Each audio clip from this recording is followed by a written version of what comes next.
Good evening, my darling batlings. I hope everyone's had a fantastic day. Hello there, Iron. Nico's back just in time. Just in time, yeah. I'm here, sorry. Welcome back. You got here just in time. We just started. Thank you. Someone was at the door. I'm joined tonight, obviously, by Nico and JKR. Hello. Who else? And because I know Iron's going to ask how my day was. My day was pretty good. I got the adapters I ordered for my new cracked Les Paul guitar controller.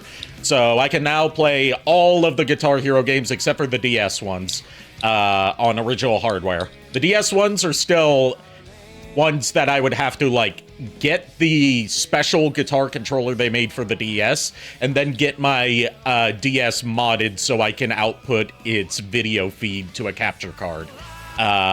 Because you can't really emulate the Guitar Hero games for that, because playing them required a special add-on that's slotted into the Game Boy Advance port on early model DS's.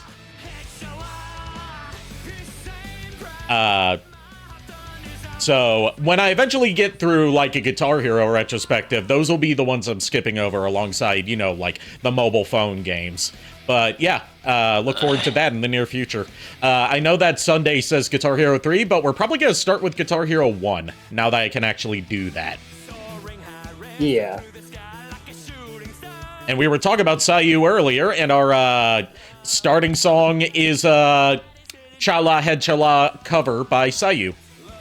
Cobalt Rogue, hello. How you doing, buddy? I accepted your friend request on my new Discord account, and I'm going to send you a invite to the new Castle Orlok server, the Reverse Castle, since the old one is being abandoned for moderation reasons. He said, and us DSi users were fucked if we wanted to play it Lamau. Yes, the DSi lacked a Game Boy Advance port, so they could add in a camera, which meant that a lot of games that had Game Boy Advance port functionality didn't work, like the Gen 4 Pokemon games. You couldn't do the PAL Park, or Mega Man Star Force. You couldn't do the backwards compatibility Easter egg unlockable with Mega Man Battle Network. Also, hey, Cobalt Rogue, it's been a while. How you been? Yeah. And Iron says, my day has been decent. My replacement link cable finally arrived. It actually fits quite snugly, despite being an off-brand cord. Yeah, the third-party link cables tend to work pretty well. They just have a really snug fit that, like, you need to break it in for a while before it starts not being so snug. Moderation reasons, yeah, old account got hacked. That was also the account that owned the server, so, like, I couldn't transfer ownership, and the account was unrecoverable. So just to make it easier and to prevent, like, any, you know, hacked stuff going on that I can't take care of, I just decide, fuck it, nuke the old server, make a new one. Yeah. Which, you know, again, I know this, you know, you guys don't blame me, but still, I apologize for the whole bullshit that happened with that hacker bullshit. But yeah, at least I know better for next time. Yeah. And I know better now, too, because I fell for it because it sounded like something that I would actually be involved in. Yeah, that was the same with me. No one fell for the one that came from me, because it didn't sound like it was me that was sending messages. Because they were doing the whole, like, speaking with emojis and, like, ooh-woo speak. Like, can you please check this out with, like, the, you know, big eyes begging emoji, and people are like, have you been hacked? Because this doesn't sound like you. That was the funny thing. Like, apparently, after the hacker had apparently still regained control after I thought I had purged him, one of our friends, our mutual friends, said that that doesn't sound like you, because when they kept getting messages from my account, they were like pushy and abrasive with it. Yeah, and I'm just like, the fact is that plus the fact is, like, they're like, I told them, it's like, in the future, when I try to start a conversation with people, I usually open it up with, hey, insert username here. But it's like this person just immediately being like, oh, hey, could you do this for me? I'm like, that's not me. I don't do that. No, I mean, like, the messages that they sent, that, assuming we're talking about the same person, the message they showed was when they were like, would JKR talk like this? Because they're coming off kind of mean. It was like, it was like, here's the link. You have 5 minutes. Yeah, that's the same person. You and I are on the same page. You and I know exactly who we're talking about. Yeah. But there's like they were talking about the first time, like when the hacker first came out. Yeah. Also, the new Luna plush came in. Good. Anyways, we're starting Mega Man X3 tonight, and I figured, I'd make it a little interesting because there's actually multiple versions of Mega Man X3 as opposed to the other X games. Because X3 was released so late in the Super Nintendo's lifetime, 1995, they ended up early on in the lifespan of the Sega Saturn and PS1, porting it to those consoles with a rearranged soundtrack, different sound effects, and FMV cutscenes. And that is the version that was included on the old Mega Man X collection for PS2 and GameCube. So I figured we'll check out that version. Since the more readily accessible version now is the Super Nintendo one. So I figured we'd check out this little obscure oddity. Excellent. It's the same game. They play about the same. It's just audio visual differences. And on the Saturn version, it has a border around the picture, because the Saturn can't output a 256 pixel wide resolution, because it's not a resolution that it supports. And that's what the game is rendered in. So rather than stretch the picture, or like redraw everything in 320 wide resolution, they just put like a border around the empty space. Yes, we'll be playing this via the Mega Man X collection for GameCube. Nice. And I forgot to unmute the sound source for consoles. Had it muted earlier for a therapy session. The X collection is actually a pretty good deal. I would still recommend the Legacy collection because the X collection does have its flaws. One of them being it only outputs in 240p natively, and a lot of HD TVs nowadays don't support that resolution natively. It includes X1 through 6, and it's the only time as a bonus game it includes Mega Man Battle and Chase, which was their entry into the kart racer genre. Only time it's been released stateside. It was Japan and Europe exclusive when it came out. Oh. But yes, X1 through X6 includes the PS1 Saturn version of Mega Man X3, which was a point of contention for a bit. X5 features some text corruption on the subtitles, and also has the RNG fucked with for its multiple endings, to where it's actually way too easy to get locked into the bad ending. Oh, jeez. Compared to every other version. And Mega Man X6 lacks voice acting due to some late-stage development decisions that ended up affecting this collection. They were originally planning on, for X4, X5, and X6, recording new English audio with the, at the time, current voice cast from Mega Man X8. But at the last minute decided against it, due to a mandate from Capcom, because Maverick Hunter X was getting ready to come out, and that was supposed to be like a whole remake series of Mega Man X1 through 5, maybe 6. So they thought, like, having new audio tracks for X4, X5, and X6 would be conflicting with the new fully voice-acted Mega Man X remakes that ended up being canceled after the first installment. So as a result, X4 features its old audio, So, you know, memes intact. X5 has no voice acting because it never did in its English release. And X6, which was originally fully Japanese voice acted, is now oddly silent during cutscenes.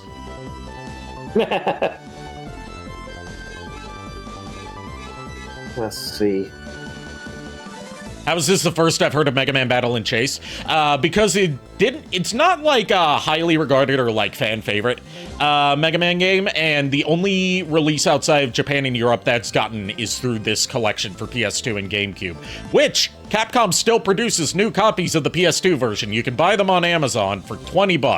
Capcom's super based for like nearly 25 years later, still supporting the PS2 through new prints of old games. You can also do that for a lot of Capcom's PS2 titles.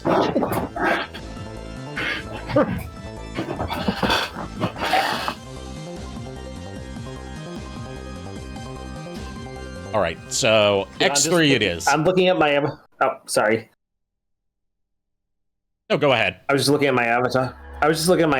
And I'm just thinking, like, you know, I cannot remember what those particular, like, from the old Mega Man games, not the X series, of course, but like the classic Mega Man and NT Warrior stuff. There were like these little bots/programs with the like they had hard hats and like pickaxes. Oh, they're called Metools in Metool. They're called Metools in most of the games, but due to some translation kerfuffle that affected the entire Battle Network series, they call them Metars. They're known as Mets for short. They're as like a catch-all. Okay, because I'm just looking at my avatar, and I'm thinking, like, if I talk to DBY, I might see about him giving me a version of the avatar without the key and with a hard hat. Yeah, it's specifically like one of those Japanese hard hats that has the green cross on it. Yeah. So the FMV cutscenes aren't anything too big. Like, this opening one is basically just a recap of what happened in X1 and X2, set to some, like, just stock music. It had a vocal theme in the Japanese release, but as is tradition, when X games get released overseas, they change the opening themes. Yeah. And I'm like, hey, I don't remember it playing out this way. I don't remember X fighting the X-Hunters and Vile at the same time. Think the Metars would be Mets fans? Yes. And I definitely don't remember Zero killing Vile. That sure as fuck didn't happen. Like, yeah, like, I legit think if I talk to DBY about this, he could probably add a, like, one of those hard hats to my model, and I'd just be like, yo, for Mega Man streams, I have the Metar version of JKR's bomb. Yeah. I heard of Mega Man Soccer before Battle and Chase. That's because people meme on Mega Man Soccer. No one really talks about Battle and Chase. There's also one more, like, console Mega Man game that people don't really talk about, and that's because there's not yet an English translation, because it's very difficult to translate it into English, and that is Super Adventure Rockman, which is like an FMV Mega Man game for the PS1 and Saturn that actually served as the inspiration for some recurring elements in the Archie Mega Man comic series. It's where Dr. Wily's supercomputer Raw Moon comes from. But Keiji Inafune, back when he worked at Capcom, said it was the worst of the classic series, not because of its quality, but because it was too dark in its storyline. Like, you can get locked into a bad ending where Dr. Wily conquers the world and Roll dies.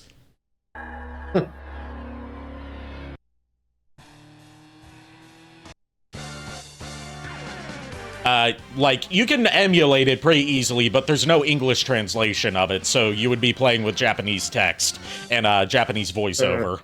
And no one's really been up to taking on the task of translating that whole game into English, which would also include re-encoding the cutscenes to overlay subtitles over them. Yeah. Which is very difficult. I can imagine. So, originally in the Super Nintendo version, we got, like, a text crawl for this scene, but, here we get like an FMV version of it. Basically, our setup for Mega Man X3 is that a Reploid scientist named Dr. Doppler created a cure for the Maverick virus that had been spreading from Mega Man X1 and Mega Man X2. And like tons of Reploids would go in and be treated by Dr. Doppler and be cured of their Maverick status or be immunized to being Maverick. And then suddenly, Dr. Doppler is so loved that they build a city dedicated to him. And then suddenly he declares war on humanity. And now the Maverick Hunters have to take him and his, 8 Maverick bosses out. Because, anyone who rebels against humanity is basically a Maverick, whether they're infected with a virus or not. Yep. And it starts with X and Zero returning to Maverick Hunter HQ because Dr. Doppler's forces have attacked Maverick Hunter HQ. Another worthy candidate for the Mad Science Division. Yes. And once again, we'll be voice acting this since this is, technically an port of a Super Nintendo game, so no voices. X, I'll clear out the enemies out here. You go ahead and deal with the ones inside. And this is also the first game where we get to play as Zero. Kinda. There are strings attached to that new feature.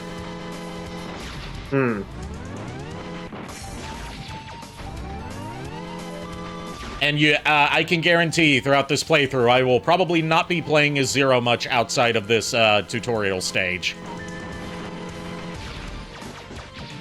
So X3 is off. Yeah, go ahead. Sorry, I was just curious. Do you want me to voice X since you're doing Zero? Vile comes back in this game. You could do a shot at him. And there's also, just like we had the X-Hunters last time, Dr. Doppler has 2 main lackeys, Bit and Bite, that could use voices. Okay. Oh, here's one you could voice, Mac. Mac, where have you been?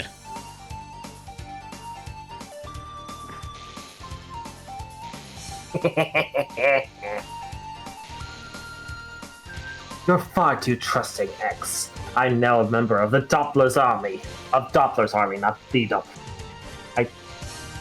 You will make a fine addition to our forces once you have been shown the true destiny of the Reploid race. Apparently, Mac's kind of a meme in the Japanese community, because this guy's never been in any game prior, and we're supposed to care that he betrayed the Maverick Hunters.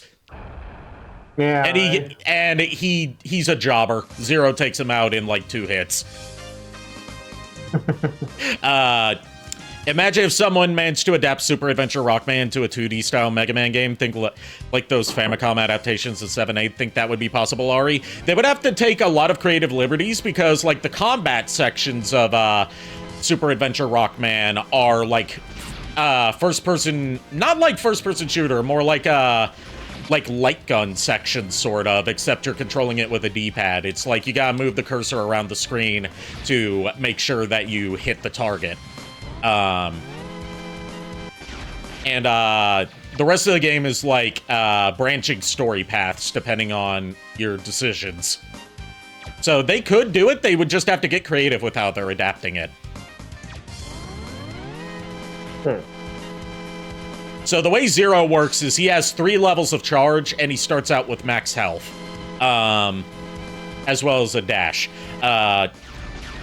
He fires 2 charge buster shots, and then lastly, the last one is a swing of his Z-Saber, which the Z-Saber swing is a 1-hit kill against everything, including bosses. But you have to be right up against them to use it. Basically, the way Zero works is he's X at full power, but without the armor parts. And he gets the Z-Saber as an exclusive weapon. But, I see. But, if Zero dies, he's gone for the rest of the game.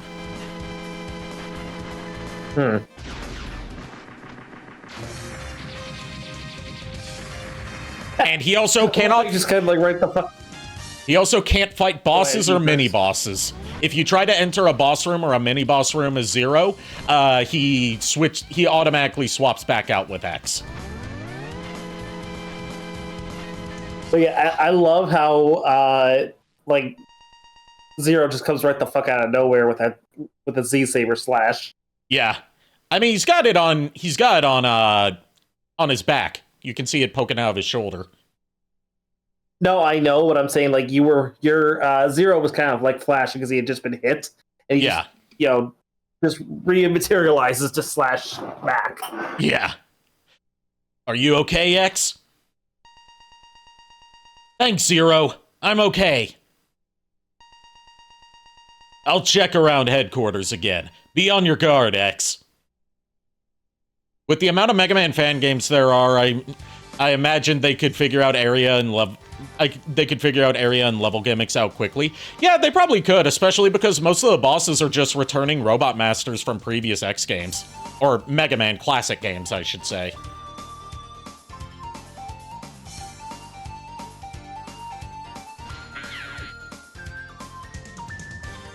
So we'll be playing the rest of the stages, X, and I probably won't ever touch Zero again in this playthrough, because I just find him to not be all that useful. He's more of like a beginner's crutch, which I can understand the need for, because X3 is infamously more difficult than the first two, solely because they bumped up the damage that you take. Like, there's certain enemies, like, not bosses, just regular stage enemies that can wipe you out in 2 hits. Ooh.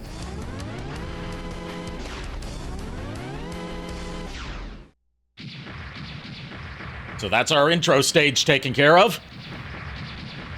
Just in case you were stuck in ad hell when I answered your question, Iron, I imagine that Mega Man fan game developers could figure out area and level gimmicks quickly for like a 2D side-scroller adaptation of Super Adventure Rockman, because most of the combat encounters are with pre-existing Mega Man bosses from like 1 through 6.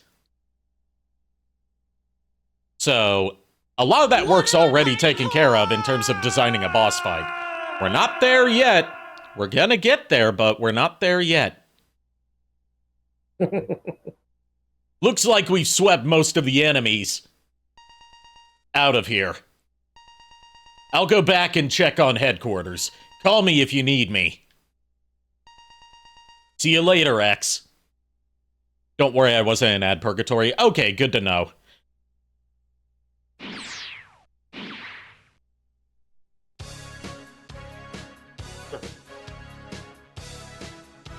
Alright, and part of the reason I wanted to play this version is it has a save feature. So I don't have to rely on passwords. Good, yay. So where does it go? Nico? I'm here. Okay, you've just been real quiet. I'm letting you guys talk. I'm letting you guys talk. I would love for you to interject with your own thoughts and takes on stuff. Yeah, feel free. I just don't have any at the moment. Okay, when something does, feel free to speak up. Yeah. So our Maverick lineup for this game. Hey, Shadow Dragon. Our Maverick lineup for this game consists of the following. God, I've already forgotten some of the Maverick names. Blast Hornet, Lizard Buffalo, Gravity Beetle, Toxic Seahorse, Volt Catfish, Crush Crawfish, Tunnel Rhino, and Neon Tiger.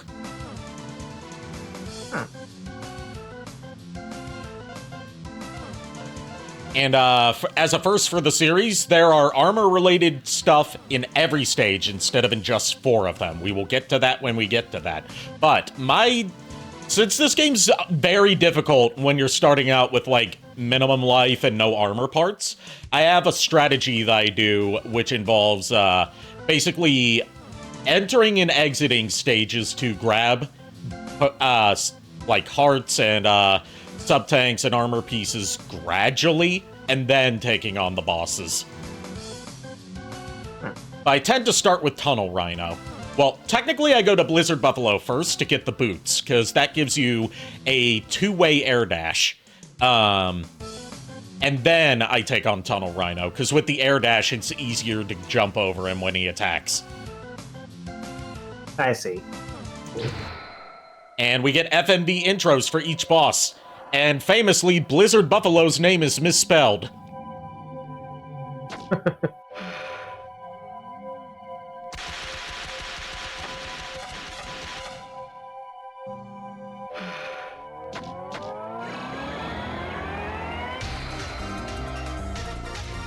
Behold, Blizzard Buffalo.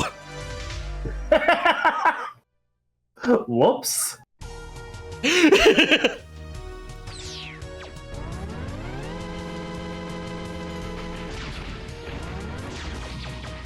Alright, so, we're going to play through part of this stage, get the boots, and, our first heart.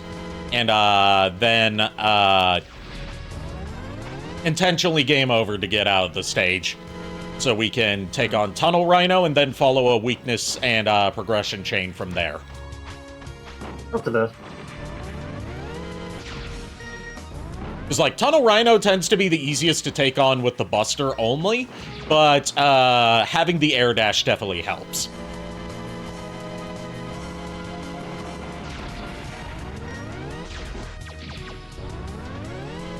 I love how they use the classic Mega Man stage start theme. Yeah, they do that only in this version of Mega Man X3. They also did that in X1. So you see this empty room here. This is where we would be fighting Bit and or Byte if they were currently going around the maps. Unlike the X-Hunters, you don't go out of your way to fight them. They just show up. And also, unlike the X-Hunters, you don't really get anything for beating all of them. There's not, like, 0 parts to collect that get you a different ending. It's just, if you manage to beat both of them, and you have to do it with their weaknesses this time instead of with the Buster,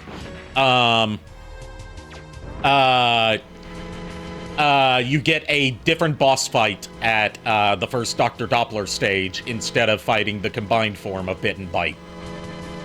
Wait, you keep your armor upgrades when you get a game over in this game? Yeah, that's how it's always been in the X series. You keep anything that you find, whether you game over or whether you properly complete the stage.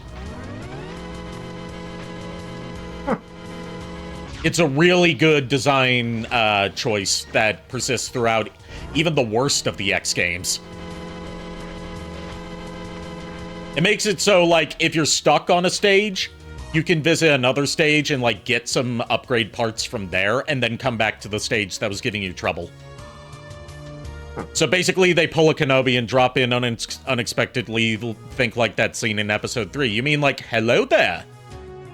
Yes, that's basically what they do. It took me a sec to figure that out what you were alluding to, or who you were referring to.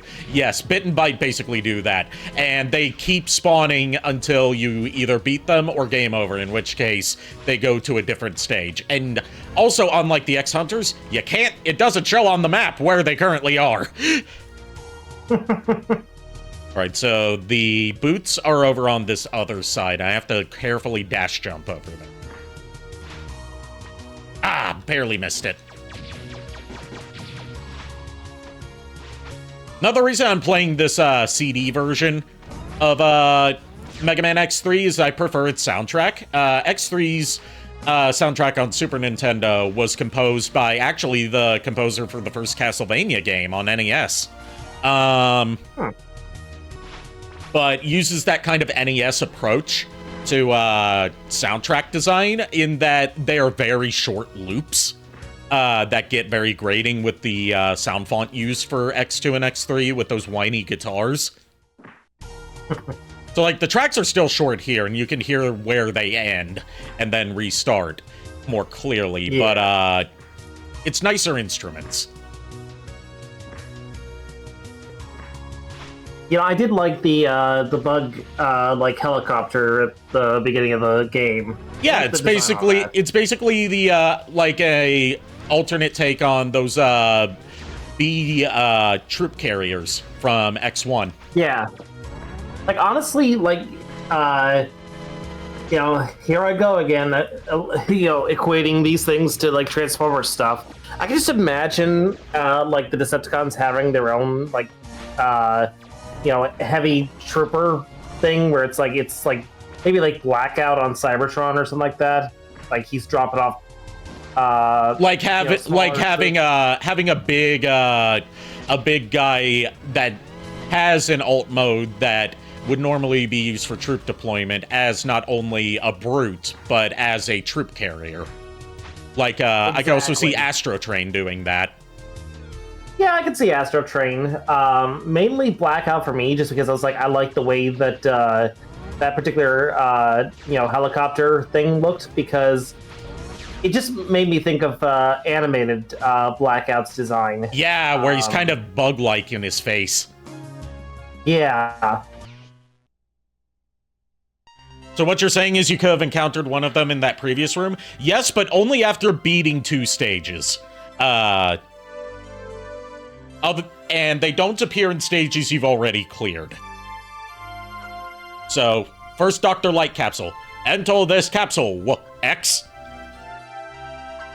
Take this leg upgrade. The upgrade will enhance your mobility in the air. You will be able to dash left, right, or even straight up into the air. So yes, we get not only an air dash, but an air dash that goes not only sideways, but also upward.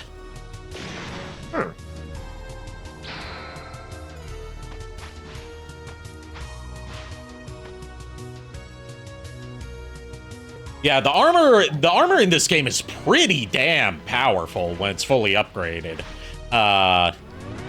Not my favorite armor in the series, but one that I've grown to appreciate. Just like I've grown to appreciate X2 and X3 a lot more since replaying them both on and off stream. Took the death there so I could get back over to the other side, pick up the heart, and then game over my way out of here. Yeah. I was just looking at something on TF Wiki because I was mainly because I was like looking at character designs and everything, and of course I stumbled across the Blentrons, and of all things, apparently they are considered to be ninjas in Beast Wars Neo. Okay. Because I never pictured them as ninjas. I was checking out some stuff on the TF Wiki last night while I was getting ready to go to bed. This year's the 20th anniversary of that wiki. Oh, wow, yeah. And I was also just reading some stuff about that. I had never heard of Adamus Machina before, the new, kinda Masterpiece adjacent collector line. And this year they're coming out with an Adamus Machina Predaking. Oh yeah, I think I heard about that. Yeah, it's going to be a full combiner, and it's going to be the most highly articulated combiner that they've released in any line yet, in its combined form. Like, you buy it all as a set, but it's going to be more expensive for us dirty Westerners, or us dirty Americans to buy, because now not only do we have to, it's selling for, like, I think $360, but now we have to pay import tariffs on it. Yeah. Like, when they did the Adamus Machina Rodimus, like last year or the year before, whenever it was $320 in equivalent in yen.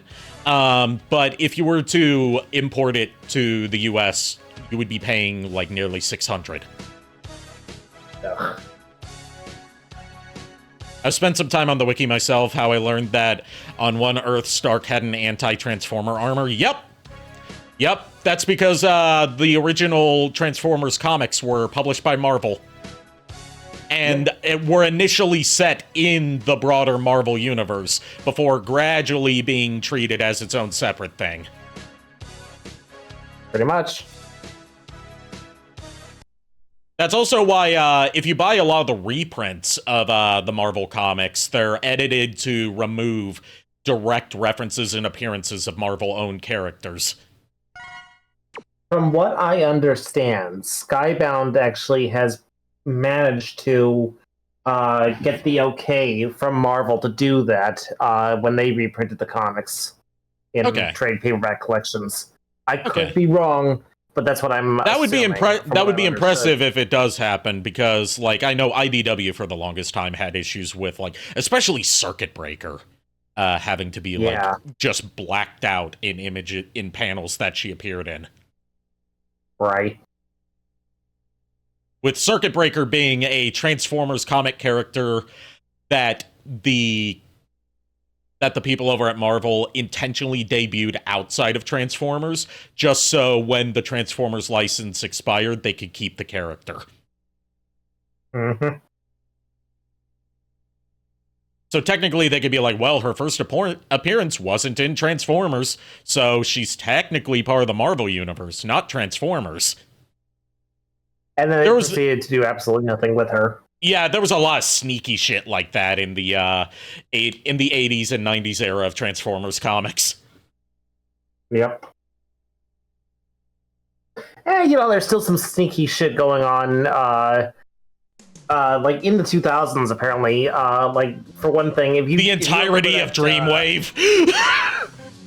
There's that, but I'm also referring to in IDW, Megatron's flying wing stealth bomber alt mode and everything. That whole design. That whole design apparently was swiped from artist Don Figueroa without his consent and used officially. Oh. He proposed the idea, but then of course, like, Hasbro was just like, yeah, maybe, and they decided to take it anyway without compensating him at all for it. Yeah, part of Hasbro's still ongoing tradition of fucking over artists. Pretty much, yeah. Alright, anyway, Tunnel Rhino. Any relation to Tunnel Rat? No. Oh boy. He's a big one.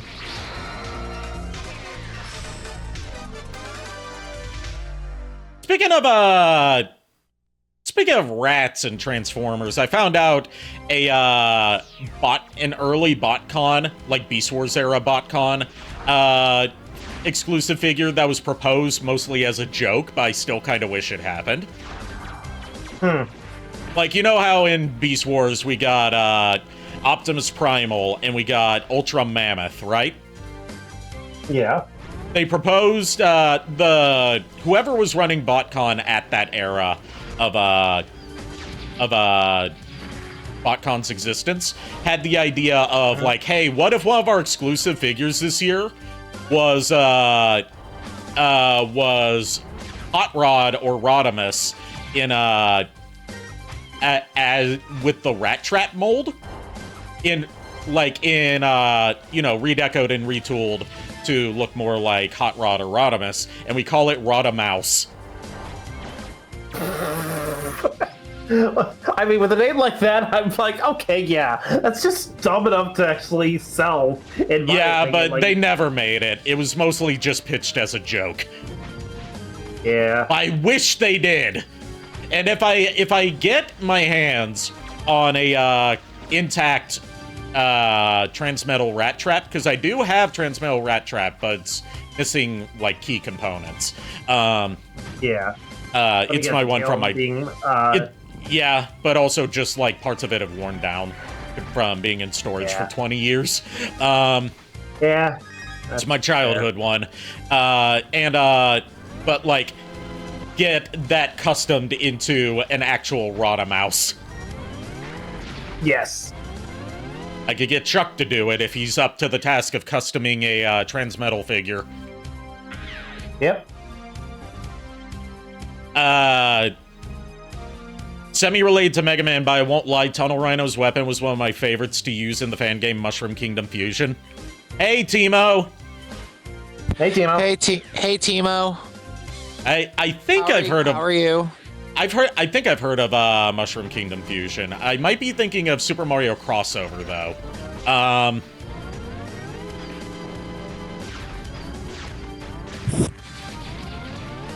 Timo forgot she had work today. Oh, God. I forgot I had therapy today until it was almost half an hour after my therapy appointment started.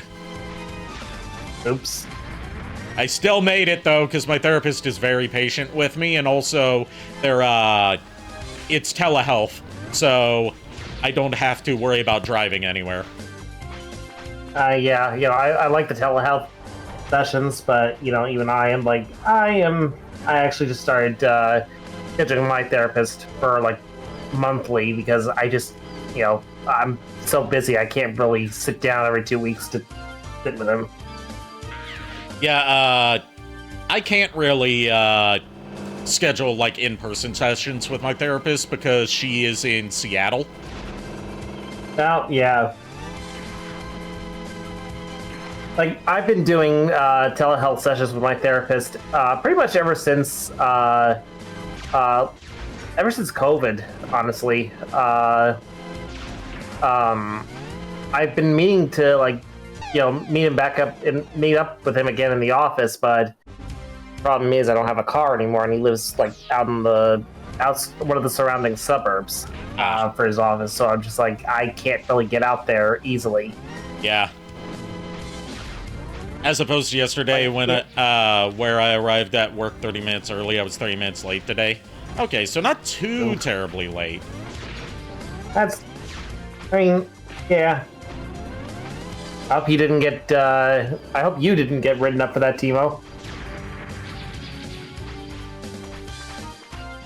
In her defense, she was left unsupervised. I mean, she is an imp, so...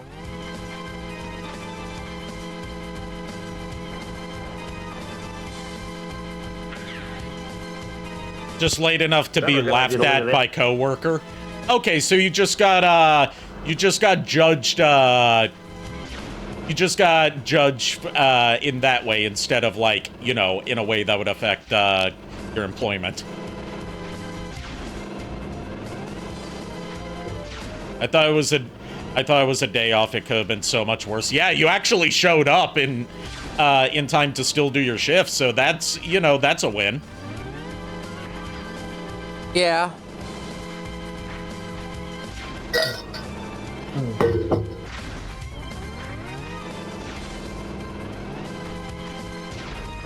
All right, that's that mini boss taken care of. There's a lot of mini bosses in X3, and they take some punishment. Because your initial shots don't do all that much damage. The damage scaling's fucky in X3. You take a lot of hits without armor, and you don't dish out much damage without special weapons or the Buster upgrade.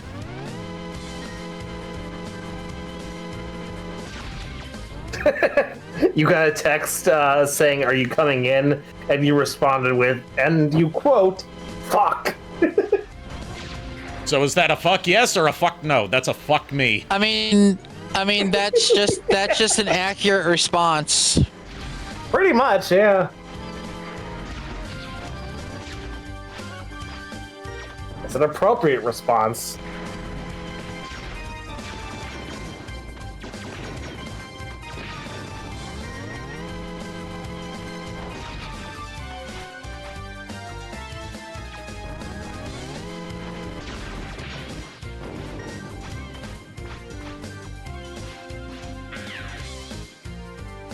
So, Timo, did you hear about the major accomplishment I made during our last D&D session? Oh, right, yeah. Apparently, they rolled a 0. Let's see if she answers. Oh. What? Sorry? No, what did you do? I managed to roll a 0 on an intelligence check. Yeah. Mm-hmm. This one decided, oh yeah, it will be funny. I'm gonna make intelligence my dump stat, and Yeah, a -1 modifier. Yeah, nat 1 plus a -1 modifier equals a 0 according to D&D Beyond. And, you know, the laws of mathematics. Look, it could be worse. You could have a -2. Yep. I dare someone to beat my rolling a 0 by rolling a -1 or -2, or dare I say a -3. I will tell you this. Someone was messing with the deck of many things. They pulled a card that said, guess what? Your strength stat, your intelligence stat now becomes a 1. Wow, okay, so it actually goes up. Wait, what? Yeah, my intelligence was below a 0. How the fuck did you do? Don't worry about it. I'm like, oh no. I'm actually checking a lot of my characters' stats here because I'm genuinely curious who I have that's like minus like a minus something to a like 1 intelligence or whatever. How do you roll a 0 or lower that night? My intelligence modifier is a -1. So I rolled a nat 1, and then I had to factor in my intelligence modifier of -1. So that comes out as a flat 0. The only thing about Varen that is flat.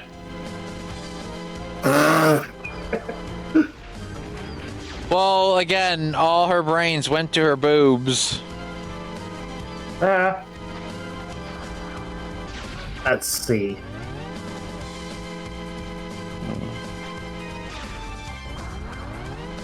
So I have, let's see, for Galavar, I actually have two of my stats that could end up being a 0 on rolls. Wisdom and Charisma. Galavar's got no riz, yet he still pulled Charlotte. Oh god. I just realized something. Well, no, you wouldn't really be screwed if someone tried to mind control your character, because you still have you may have a 0 on your modifier in wisdom, but it's not a negative, so you still have like a better chance. Yeah. I tend to dump strength in 5e because the way finesse weapons work makes it damn near useless unless you're specifically building for it. Good thing my character's got good dex and decent strength, because I tend to use finesse weapons. Yeah, for 5th edition, I tend to gravitate towards, well, I play a lot of martial classes, but I gravitate towards strength and wisdom because, for one thing, I like having a lot in my will saves. And I tend to play like multi-class into cleric as well, so I have at least some support while fighting front lines. I think my dump stat is just intelligence. I don't even remember what Atox's stats are. I know only thing is his strength is like an 18, and I think the charisma and wisdom are like a 16. I forgot. Let's have a look. Wisdom is 16, charisma is 15. Okay. Yeah, strength is 18, dexterity 13, constitution 13, intelligence 12, and yeah. Yeah, so intelligence is the dump stat. Okay. Yeah. Which, you know, also, lest we forget that his, you know, max HP is 69. Nice. Yeah. Nice. Yeah. Yeah, the meme number. Which was completely unintentional, mind you. Yeah, unintentional. But yeah, was it so, pun intentional? Oh my fucking god, no.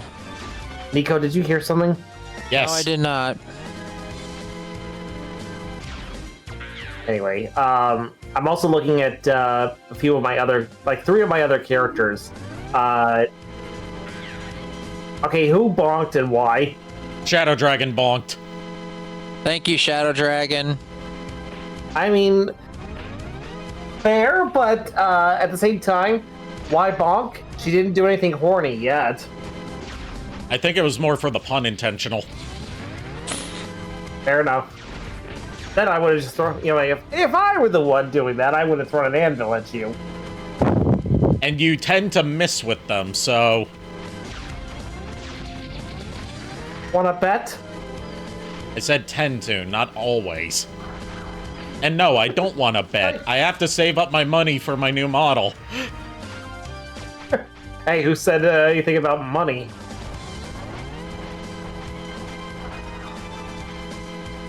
Tell you what, Ari. If I win this bet wager, you have to stream Gears of War. I would have to buy Gears of War first. Oh, Because I canceled my Game Pass subscription because it was starting to like auto renew whether I had the funds for it or not, and that was putting my bank account in the negatives. Yeah, that's fair. Actually, no, I don't have to buy Gears of War. I've got a soft modded Xbox 360. I could just do that. You know what? Bet. Yeah. And if, what do you have for me if I happen to lose the bet?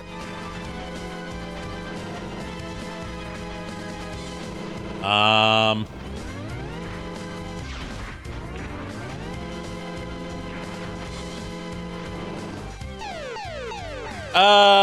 got an idea. What is it? Gift sub? Yeah. Yeah, get to random sub. If it hits you, you have to play Gears of War. If it doesn't, then I gift a random sub. All right, now I have to actually pause the game and watch my model. Let me know when you're ready. Okay. Okay, Gears of War it is. Oh, God. See, I can easily make things interesting without having to add money to the situation.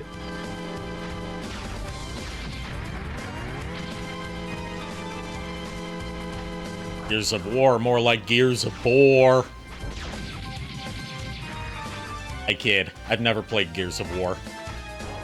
Honestly, its story is really good. I mean, I love the story. It can be a little grimdark, but, you know, I kind of understand why it is.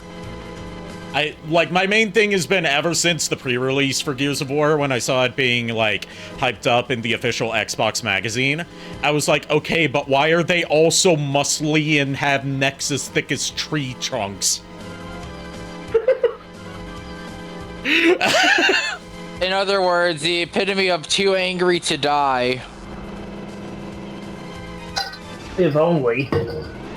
All I know is that there's the one guy who, like, there's the one, like, family line who dies in every game. Carmines, yeah. The Carmines. And that there's the Coal Train! Oh, Yep. Coltrane was basically like that universe's Iron's an ad purgatory. Oh, you can still say it. Coltrane, yeah, Coltrane was he was that universe's, like the Gears universe, because they were like on a separate planet or whatever, but somehow it was like, oh yeah, kind of similar to Earth. Anyway, the Coltrane was that universe's version of a football player. Just wait until you see the Dragon Ball Universe's version of a football player, which we never get to see them play the Dragon Ball Universe's version of football. We just see the team. Oh, excuse me. Scarred on you. Yeah, but Including one who has a head so phallic-looking that as a joke, in Dragon Ball Z Abridged, they, like, pixelated the top of his head. oh jeez. Like, it's not they don't draw attention to it, it's just if you look, you'll see that the top of his head is pixelated. Because in the, in the original footage, you look at his head, and he's got, like, this crease in the top of his head that makes it look very penicular.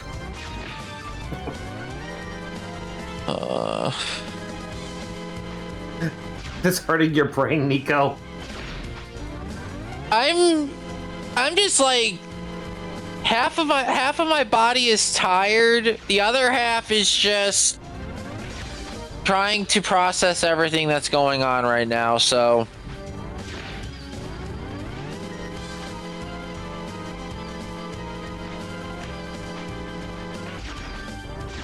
also, I know I'm taking a lot of hits. One, I'm not good at this game, and two, still, even though I'm playing with a really good third-party GameCube controller, which you can buy on through my affiliate link to Stone Age Gamer, they offer payment plans for their more expensive items through Klarna, and that's how I bought this controller. It was $60 in total, and I'm paying it off. I paid part of it up front with a gift card, so I'm paying it off in bi-weekly $14 installments.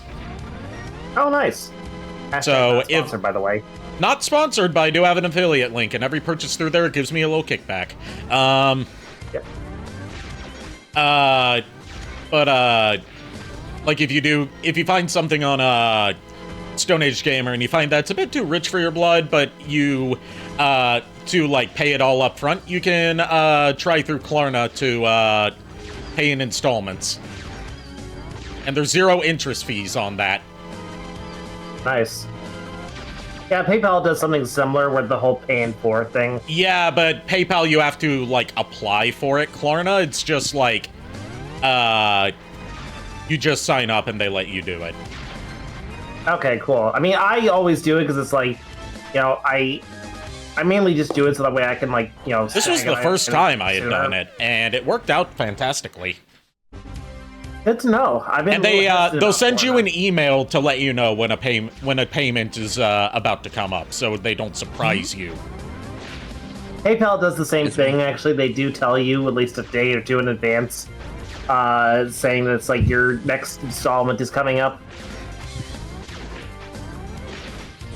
Yeah, nowadays on PayPal, you have to, like, it's based on basically your credit, whether or not they accept it or not. And I don't have a credit card, and I don't really have much of a credit score. Yeah. Because I tend not to buy. Credit card. I don't have a credit card, and I tend not to buy things with credit. I pay for everything with debit. So. Yeah. I've always had a debit card. I've never ever owned a credit card.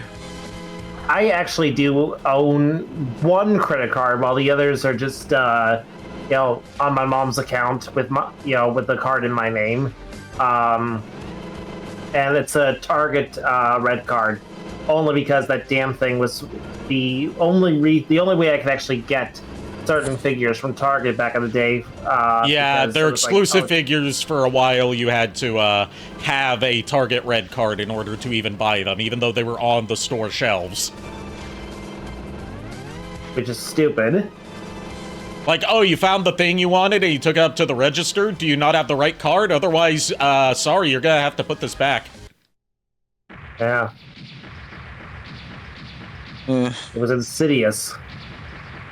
Yeah. And not in the Sheev way. Yeah, I never really shop much at Target anyway. For me, it's just like... I don't shop much at Target because I just don't live near one. I just don't, like... The last time I ever shopped at a Target was, like, I think back in 2019. And, like... It's just very weird, like, how certain things are locked behind a card, whereas other things can just be bought normally. It doesn't make no sense. Hey, Lulu. Hey, Lulu. It is a Lulu. I'm assuming the Lulu wants food. What was that? I can't make you out. What? Sorry, what?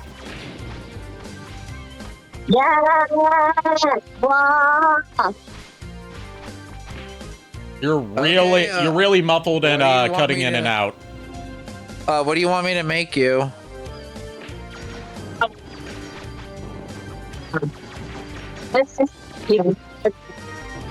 I cannot understand a word you're saying. I'm not doing this as a bit. Yeah, no, we're serious. Ah, there she goes. Let me guess, she's just gonna come barging into the room, isn't she, Nico? I mean, either that or she's... There we go. There you go.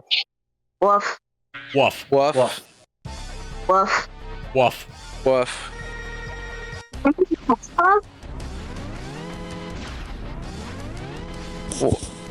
What? Pizza?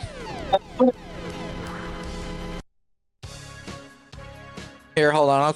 I'll just come over to you. Give me a minute. Wait.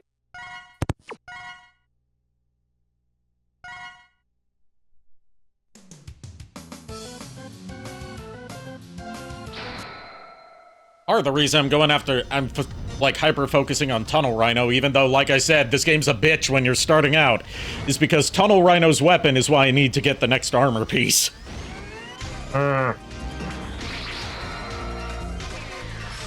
Which is the Buster, which is going to give me a very much needed edge in combat.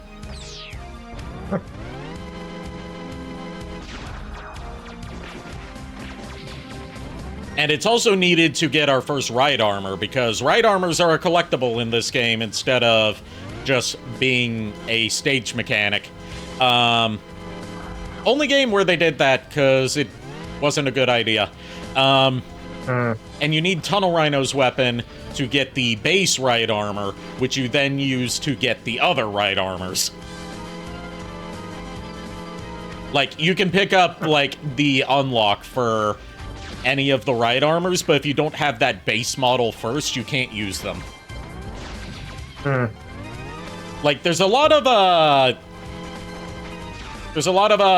design decisions in X3 that make it clear that this wasn't developed internally at Capcom. It was outsourced, which it was. It was developed by Minakuchi Engineering, the team that made most of the Mega Man Game Boy games.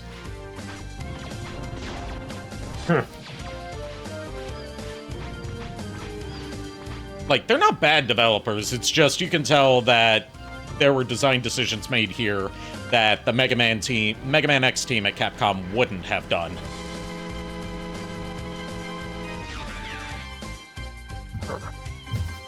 Robot Rogue said Lulu deadass sounds like an inkling. She kinda did. Yeah. All we would have to do is just take that audio and pitch it up.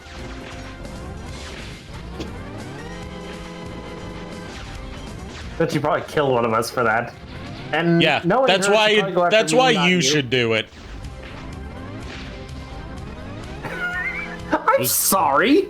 It was your idea. You do it. Hey, no, it wasn't my idea. Technically, it was Cobalt's idea. He just said that she sounded like an inkling. It was your idea to take that sound and pitch it up. So do it. Do it, coward. No, I like being alive.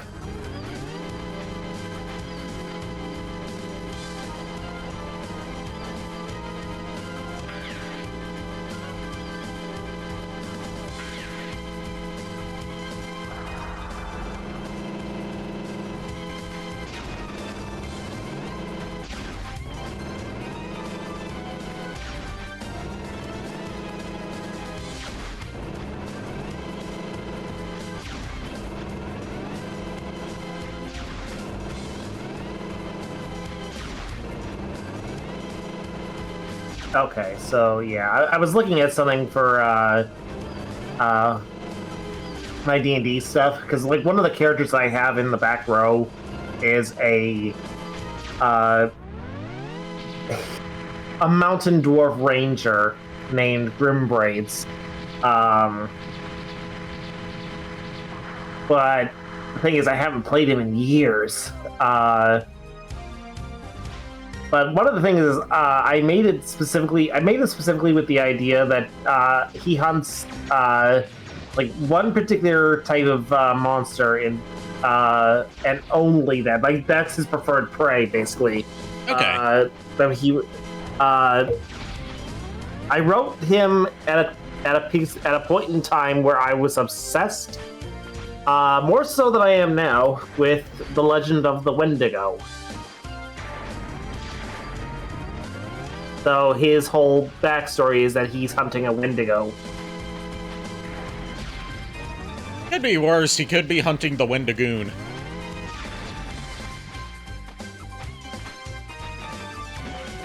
Even worse, the Wendigooners.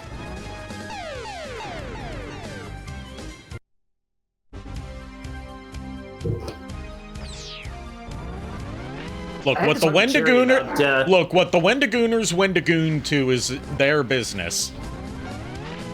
Yeah. I'm back. Welcome back. What's up? Lulu was just hungry, so she asked for pizza. So I got her some sausage and pepperoni pizza. Ooh, pepperoni. Yep. Pepperoni for the doggo. East. Oh my god. I have 2 doctor appointments tomorrow at Loyola, and Ugh. yeah, they're both eye doctor, but they should go by quick. I'm doing laser therapy tomorrow. What time do you have to go in? I think one of them is at either 10:30 or 11:30, and then the other one is at 3:30. Oof. So I'm going to be there pretty much almost all day regardless. And I'm like, Damn. that sucks. Yeah. and Especially the fact is since... that Go ahead. it's gonna be freaking freezing tomorrow, so... Well, over here it's going to be at least 28 according to the weather, but what's gonna suck is Thursday it's going to be 10 to 5, and then Friday is going to be 0 to -5, and then we're Yeah. going to get snow, and I'm like, fuck. And there's like a 55% chance of snow flurries tomorrow. Yeah, but I have to go because 1, I need the bandage changed, and 2, they said it's either that or Friday, and Friday I have my grandmother's funeral at the church, so I can't really miss that. No, I get you. Just like, I guess I've been tired to be a lot more lately, because this past month has just been exhausting for me. Yeah. Understandably so. I guess that's also why I've been like a little bit on edge, but I try not to be. Like I said again yesterday, if I sound like I'm a little irritated, it's not at you guys or anyone in chat. Far from it. It's just like a lot going on. Yeah.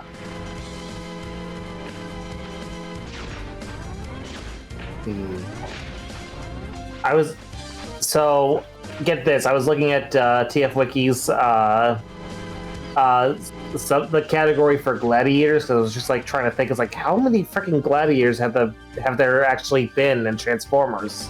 How many And how many Transformers gladiators does it take to screw in a light bulb? None. They screw in the Apparently pit. 43. Oh my god. God damn it, Ari.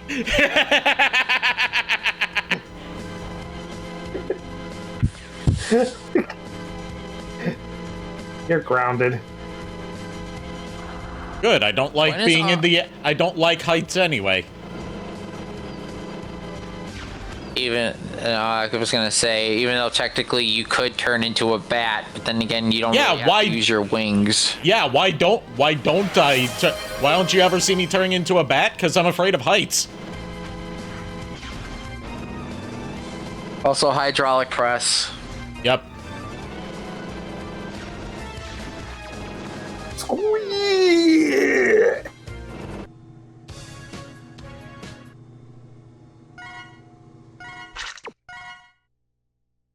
Yeah, tomorrow though, after the eye doctor, me and Lulu have to go to the store to pick up, well, batteries and some supplies for Friday evening for D&D. Yeah. Because I Yeah, am officially out of caffeine. Oof. Yeah, I've got I've got class tomorrow morning, so I have to be up the ass crack of dawn to get up, get some breakfast, shower, get ready to go, and then leave for school. Especially with the snow flurries tomorrow, I'm like, I have to leave especially early because I don't want to have to be behind schedule because of one, it's rush hour, and two, snow flurries. Rush hour is going to be even more of a pain in the ass. Yeah, it's gonna suck for me too, because again, I have to drive all the way from where I live to Loyola, and that's on the highway. Yeah.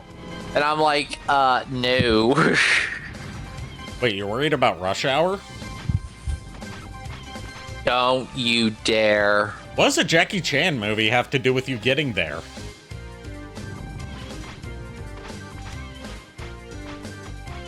It's no wonder why you rolled that 0 on your D20. Yep.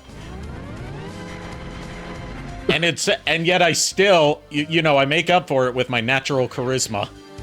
Plus my unnatural charisma thanks to that dress.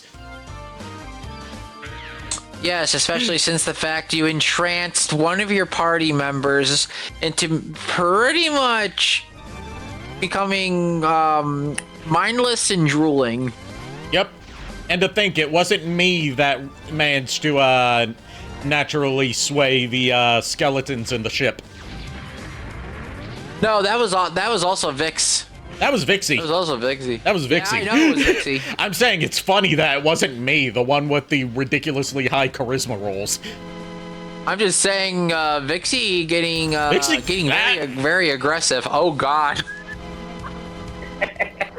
We call that a bukkake of cream pies. I was gonna say, I'm not sorry about this. Somebody busted their load already. What the fuck?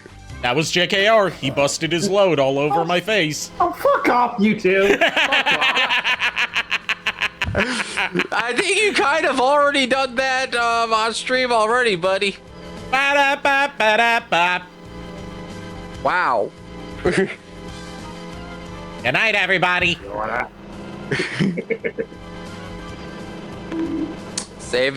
Remember, JKR, save it for the Patreon. Timo said that she has to save hers. Yeah, you have to save your load for the off-brand Twitch, which I don't have set up. I have thought of doing that just so I could stream games that I can't stream on Twitch, or like mods that I can't stream on Twitch, or just generally not using it for actual sex work, but just like as an alternate streaming platform that's not infested with Nazis. Fair.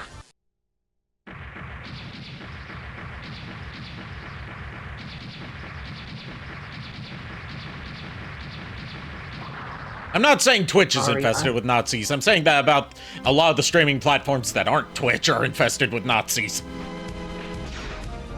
I mean, I'm just gonna save. Actually, no, I'm not gonna say it here because I don't want you to get in trouble. Because if I talk shit about Twitch like this on your stream, chances are you're gonna get you're gonna face the punishment, not me. Yeah, because it's the streamer that's held responsible for what their guests say. Yeah. So good on you for catching yourself before saying something that could potentially get me in trouble. I'm proud of you for catching that ahead of time. Yeah. I'll say it good after boy. Or... I'm not gonna go for this bullshit. I'm not gonna. Why you oughta? Why you oughta claim it, chowderheads? There you go, fan artists. There's your material to draw. The material in question is not like shipping fan art. It's just us as the Three Stooges. God damn it. Ari, I think you know what? I don't know about you, Nico, but I think Ari's a little bit thirsty. Yeah, I haven't had some water in a bit. Yeah. Besides, if I was going... It's Mega Man X4 where I start getting thirsty, because that's where we get the really good art style shift for the X series, and that's also where we get Iris. Yeah, for me it's X5, because we got Alia. Alia, yeah. Yeah, and especially X8, because we get Layer, and we also get the superior design for Alia. Yeah. Oh, and palettes there too, I guess, if you're into, Yeah. you know, if you're one of those kind of people. Yeah. Like, I understand why you like Layer. I completely get it. I can't help it. I'm weak to underboob. That's fine. Part of why I like Makoto Nanaya so much.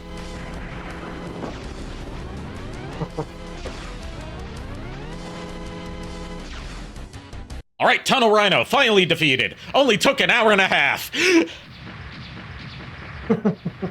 X4, the superior X game. Yes, it peaked at X4, and while other games have had various good and bad points, some being better than others, some being worse than others, X4 I still see, like, up there with X1, tied for one of the best Mega Man games of all the franchises. Like, Mega Man's a weird series to be like, oh, these are my favorite Mega Man games, because there's so many different Mega Man franchises, each with their own unique gameplay quirks, or even just unique gameplay genres. Like, it's like saying, oh, my favorite Mega Man games are, like, Mega Man 2, Mega Man X, Mega Man Battle Network 6. Those are, like, 3 games that play completely differently.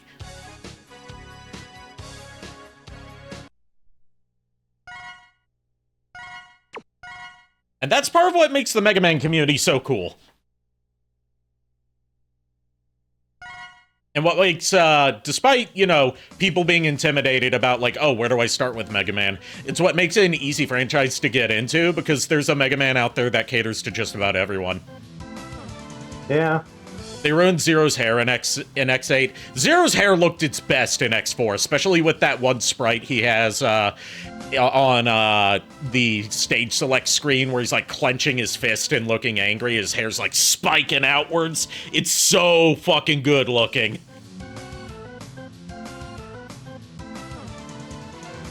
Alright, so with that, let's see, we could go after Volt Catfish for the next in the weakness chain, or we could go to Neon Tiger to pick up the arm cannon upgrade, and then game over, and then go after Volt Catfish, which is what I'm gonna do. I bury myself in that ponytail. You know what, me too. So yes, Neon Tiger. Also, apparently, out of all the Mavericks, you know, that mostly have animal designs throughout the franchise, Neon Tiger is the one that gets the most fan art from the furry community, specifically from what I've read. Oh, wow. I wonder why. My only guess is because furry community is known for liking 2 things, wolves and tigers. Yeah. And subsets of them also like hedgehogs, but only Moby and hedgehogs. Hedgehog? Okay, 3 things. Wolves, tigers, and foxes. Yeah. Yeah.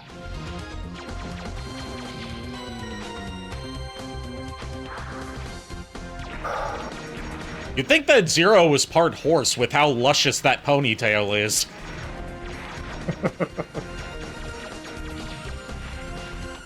It's like, Zero, how'd your ponytail get so luscious? Have you ever noticed that we haven't had a horse Maverick? We've only had a Pegasus. Oh, I'm the horse Reploid.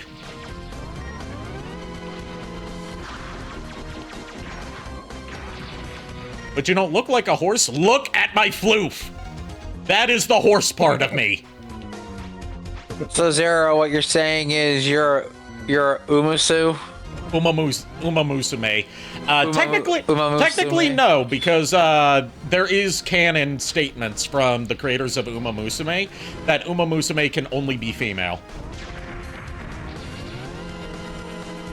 Huh. Okay, fair. Yeah, and to make it, you know, more cleared up for, like, the otakus that want a waifu-specific Umamusume, it's been clarified that Umamusume are not necessarily horses, as we think of them. They're more like elves, in that they're, like, you know, a human-like creature. They just have horse traits. Okay. All right, next light capsule.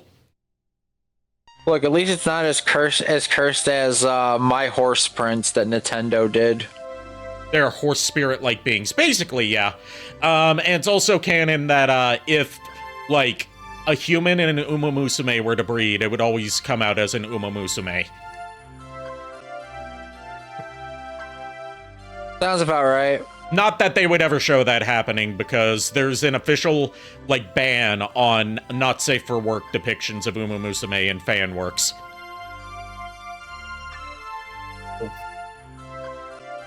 Because,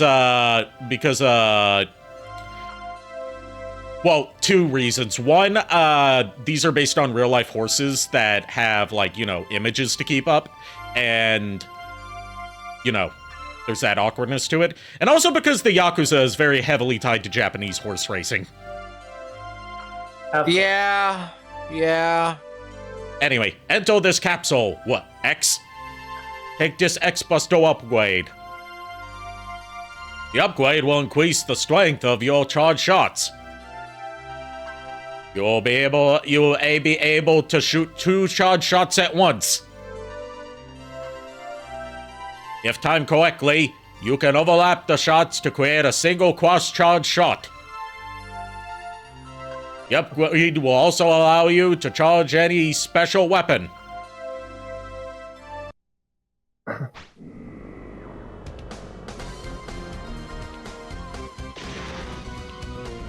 And with that, we have one of the most powerful Buster upgrades in the series. Not as powerful as the X2 Buster, but, still, 2 charge shots, and if you time them correctly, they combine together into a spread shot. Ooh. Neat. But, that spread shot doesn't deal as much damage as, like, 2 back-to-back charge shots do in, X2. And unlike X2's, upgraded Buster, it doesn't ignore invincibility frames. But it's great, but, like, since shots pass through walls in this game, you can hit, like, enemies that are burrowing underground with the spread shot. Huh. Yes. Also, just so you know, Ari, yeah? I just sent you something, so that's what the if you see a Discord notification, that's what that is. Okay. So it's for you to look at after stream. Okay.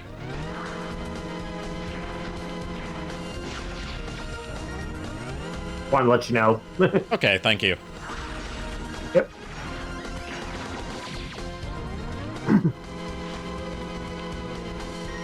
Alright, I'll also pick up, the other upgrades that are here before game overing myself to exit.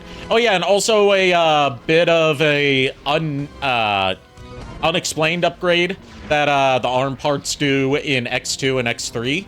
They don't mention this when Dr. Light tells you what they do, but they also make you climb ladders faster. Okay.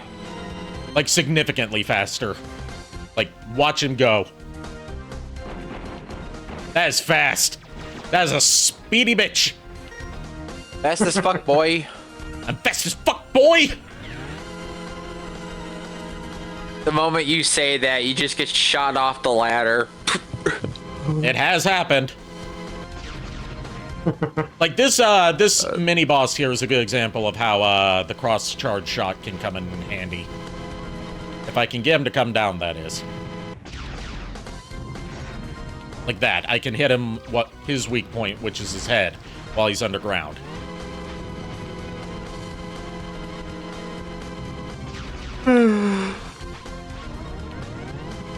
Have a good night, Shadow Dragon.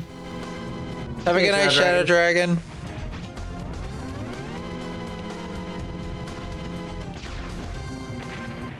And there we go. That's that mini boss taken care of. Remind me, I'm trying to remember what company owned Brave Fencer Musashi. Was it Square? That's Square. Yeah, okay. Yeah, that was Square from the beginning. It's not one of the properties they acquired when they merged with Enix. In fact, technically it was a co-production between Square and EA. Oh. Yeah, there was a brief period in like 1998 to 2000 where Square and EA would occasionally collaborate on titles together and publish them under the name Square Electronic Arts. Oh, okay. There are only a handful of games that happened to, one of them being a PS2 launch title.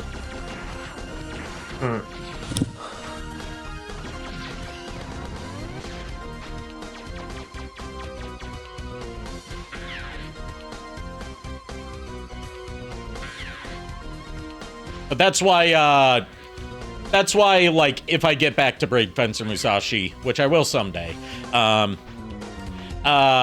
you notice, like, on the, you know, company logos, it doesn't say Squaresoft, it says Square Electronic Arts. Yeah. The reason I ask is that I had, apparently I saved images of Ginger Ale a while back, and I could not remember where the fuck I was supposed to put those images. So Yeah, she would be one of the Square honeys, like Aerith. yeah.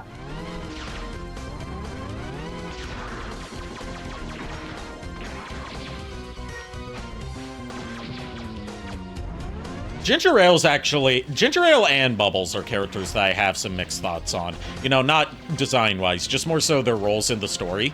Because you don't get a proper fight with either of them. They just fuck off from the story after their plans fail. Yeah. I like Ginger Ale's overall design. I mean, I'm a sucker for you know, girls in leotards with armor and everything. Yeah, both of them have that going on, but Ginger Ale's the more, like, curvaceous one, while Bubbles is the more slim one. Yeah. And I'm like, the only thing that could improve Ginger Ale's design to me, although I understand why they did it because it shows more of the dichotomy, like the split in their aesthetics, is if she had longer hair. I'm a sucker for guys and girls with long hair. Ah, that's fair. It should have been, like, with the benefit of hindsight, that should have been one of the early signs that I was bi. That I was so drawn to pretty boys with long hair. And pretty girls with long hair. Honestly, dude, I'm just glad you realized it when you did. Because I'm just, like, imagining how much harder it would be for you now to do so. Yeah, that's a whole thing I could go into a discussion of, but I'd like to save that for probably something to talk about during Pride Month this year. Yeah. Yeah. Like, I'll probably go more That's into feeling, right? my LGBT experience during Pride Month. Yeah, I can understand that. Remind me, Pride Month is June, correct? Yes, it's June every year. Yeah, I couldn't, for whatever reason, my mind is thinking, like, when is it again? I was like, it's gotta be June. Yeah, it's June. Yeah, I'm not on my A game tonight, or, you know, in general right now, just because of how fucking cold it is. I don't, JKR, you're not the only one, my dude. Apparently, Blast Hornet has an orbital laser. Ooh. Now, Blast Hornet, that is a Beast Wars-ass design. I love it. Oh, hell yeah. He looks like Waspinator almost. Or like maybe like a completely he looks like he looks like he would have been a retool of Waspinator. Yeah. Hell, like Waspinator if he were competent. Yeah. To me, the coloring just makes me think of Buzzsaw. Yeah, like Waspinator, with a new head and Buzzsaw's coloring. Yeah. Looks over a lifetime of favorite characters. Yeah, there's a lot you can tell about you know, who you are attracted to based on, like, what some of your favorite characters are. Just look for commonalities between them and you'll find out, like, oh, this is a thing that I'm drawn to.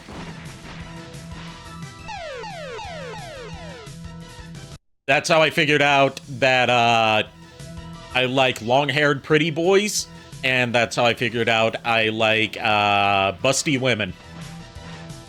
With thick thighs. Not exclusively, it's just, you know, a commonality. Yeah. You know what they say, thick thighs save lives. But thigh highs are my demise. Speaking of the next model, the next 3D model, which should be done by February, is going to have some alterations to the outfit, so I can more safely show stuff below the waist on Twitch. And part of it is, that the shoes are going to be upgraded to knee-high boots. Nice. And, there's going to be some thigh highs. Like, thigh-high stockings with garter belts that are properly attached, because they don't line up on my current model. Yeah. Yeah. As well as, like, currently, you know, there's the little bit of a plunging neckline on my female model. And as a minor revision, there's going to be, like, a little bralette or something under there to help cover that up, just, you know, in case Twitch gets real angry about that. And, the whole, like, corset bodysuit underneath the dress is going to be expanded on a bit, so it covers up more of the hips. Okay. That was a big thing for me. Also, the booba size is not going to be as massive as it is now, because the artist renders the booba differently, like, more realistically. Like, the way I'm doing is with the default settings for Vroid, which basically just expands them outward like a torpedo. Whereas what Bonbon is doing is, like, more like how real big boobs would look like. In terms of, like, they don't go outward, they, like, do kind of go outward, but they also, you know, the sagging begins. Right. So, The sagging being a term I heard to refer to Hitomi Tanaka. So basically what you're saying is that your current bust is fake, whereas the new No, one I'm not saying my current bust is fake. I'm saying it's unrealistic. It can be real and it can be real and still be unrealistic. That's called magic. Anyway, we got our first ride armor. This is called the Chimera armor. It's just your basic magic. ride You armor. don't have to explain it. Yeah, it's magic. I don't have to explain shit.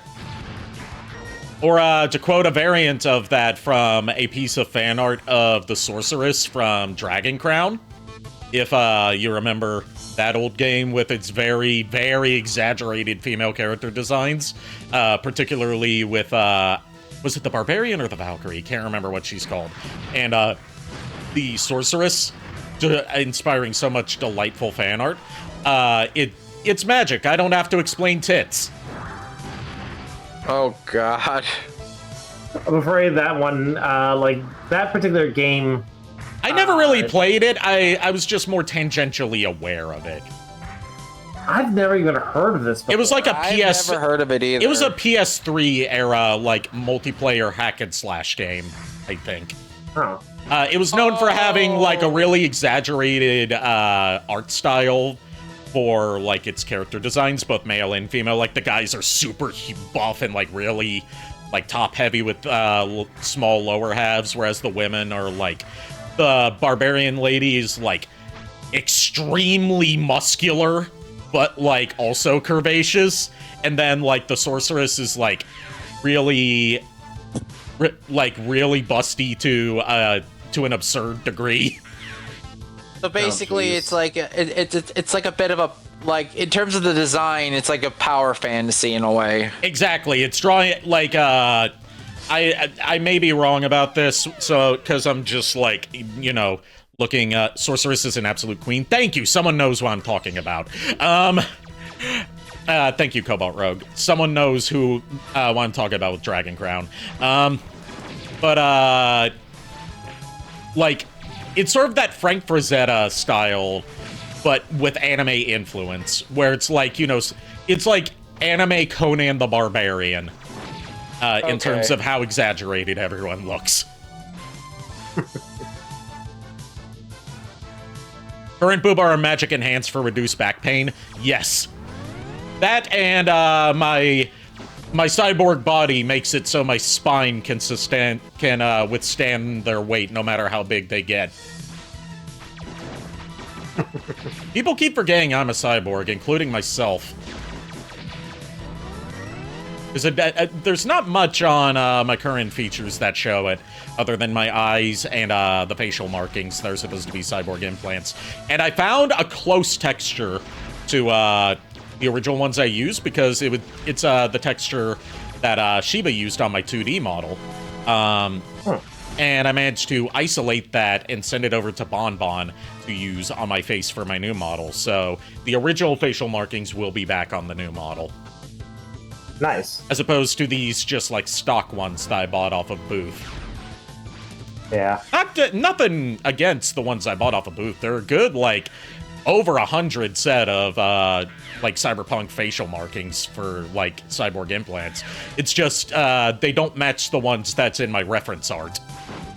Yeah. Because I no longer have the file for that because of the great computer fuckery of last year. Oh, yeah. God. The great computer purge of last year. Yeah, it was a series of hard drive failures and then a whole system failure. Yeah, I remember. Alright, so we've got the first armor. We've got the first ride armor. So now I can, let's see. I can go back to Blizzard Buffalo and get one more upgrade and clear out his stage. I won't have his weakness. I can, you know what? I'm just gonna go after Volt Catfish so I can beat one more boss. Also, there's a cameo from Otto from Mega Man 7 and 8 in this cutscene for Volt Catfish. There he is! I blinked and I missed it. Yeah, it's a blink and you'll miss it cameo. He's sitting there like watching TV or playing a game or something. Oh, jeez.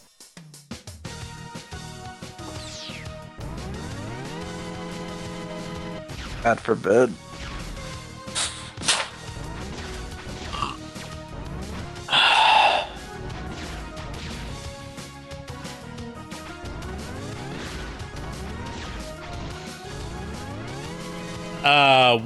What Gigavolt Manowar? Not Gigavolt Manowar, Gigavolt Manowar is X8. This is, Volt Catfish's stage, and the cameo was Otto from Mega Man 7 and Mega Man 8 onwards. You know, the, green helper robot that, runs the shop. Oh, him. Yeah.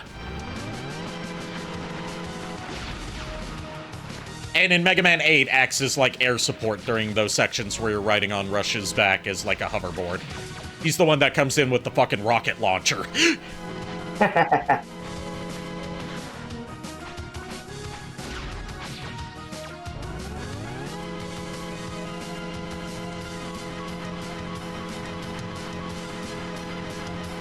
Which, you know, due to the dubious state of, post-Mega Man, Classic Series canon, it brings up the question: is that intro cutscene for Volt Catfish canon?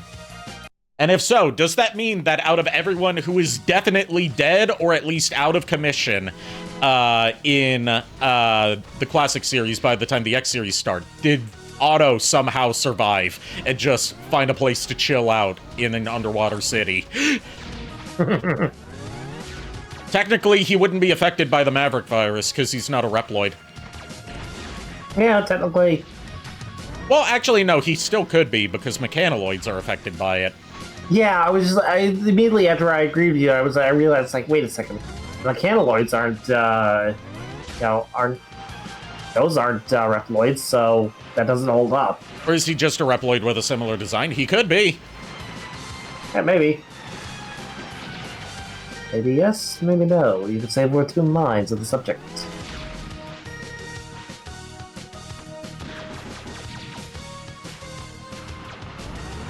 And Zero isn't a Reploid to begin with. X and Zero are not Reploids to begin with. But they think they're Reploids. Yeah. Or at least up until, like, a certain point in the X series, they think that they're Reploids.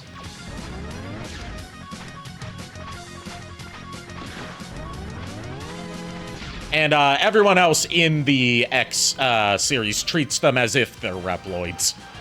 Because, you know, they don't know that X and Zero are from the past, technically. Yeah.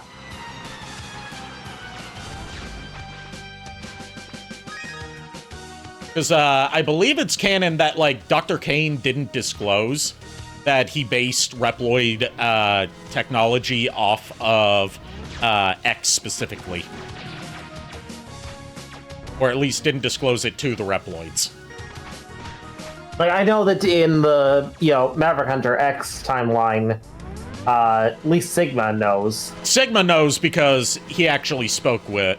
We see him speaking with Dr. Kane, and Dr. Kane goes on about that. Yeah. Maverick Hunter X, I really wish, like... Some people want an X9. I want an X9 as well, just to see, like, Axel be able to do some more stuff. Because he really does get a glow up in terms of his character portrayal in X8, and then he never really gets to do anything again. Because the series, like, that timeline stopped at X8 because we never got an X9, because Eiji Inafune was like, instead of X9, let's make a reboot instead.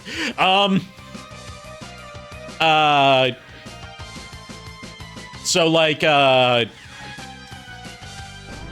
it makes me wonder, like, if we do get a new X game, what route are they going to go down? Are they going to do an X9 after an over 20-year wait?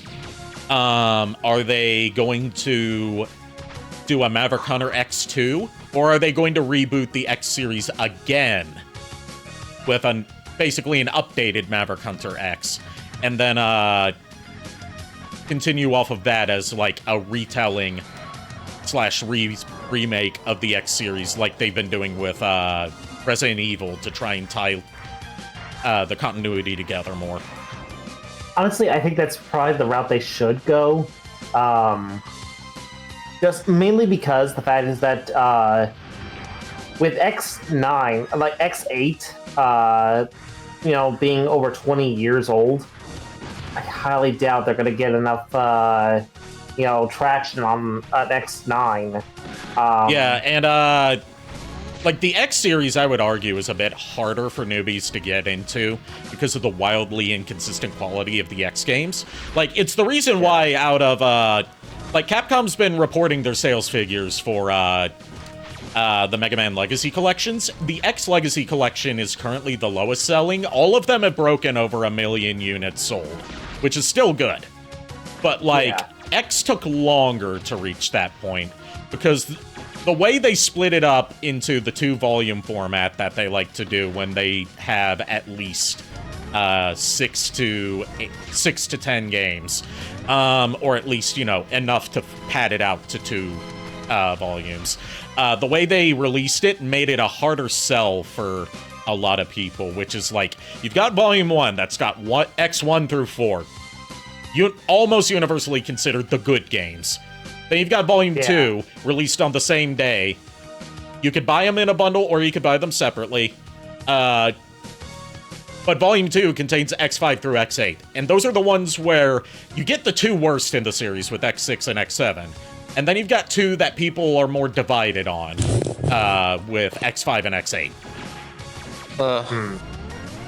That's a much harder sell for people that know about X through its reputation, but haven't played it. It's like, do you want to buy...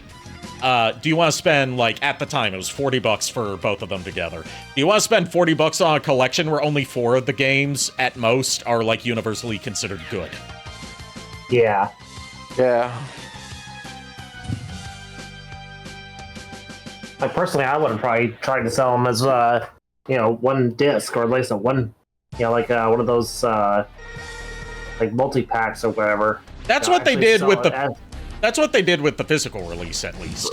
If you bought the physical, it gave you both volumes on one disc. But the digital release, they split it up into 2 volumes.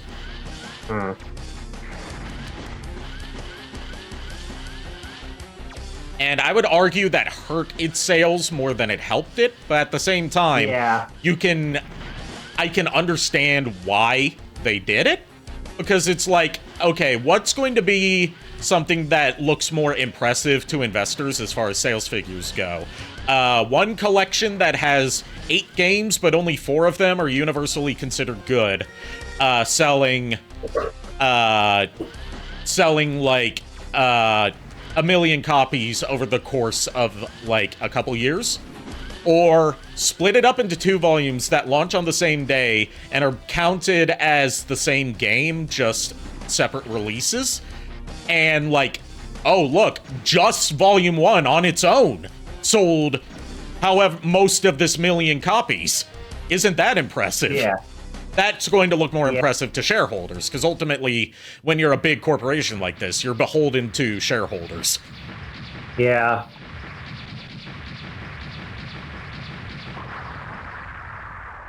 It's sad, but it's true. Yeah. Shit, it really almost been 20 years. I was in high school when X8 came out. I'll give you something worse. A couple years ago was the 20th anniversary of when X8 came out. We have been on a... not necessarily a cliffhanger, but just kind of a non-ending for the better part of a quarter of a century. And if you're a Legends fan like me, you've been used to being on a cliffhanger for over a quarter of a century. All right, cutscene time. Here's the good doctor himself. Uh-oh. He's building a new Sigma body. Here's where you get to voice the good doctor if you'd like to, as well as Bit and Bite and Bile. This is all you. He is the Maverick Hunter I failed to catch last time. I had no idea he is so powerful. Bit and Bite. And here they come, Bit and Bite. That's Bit. That's Bite.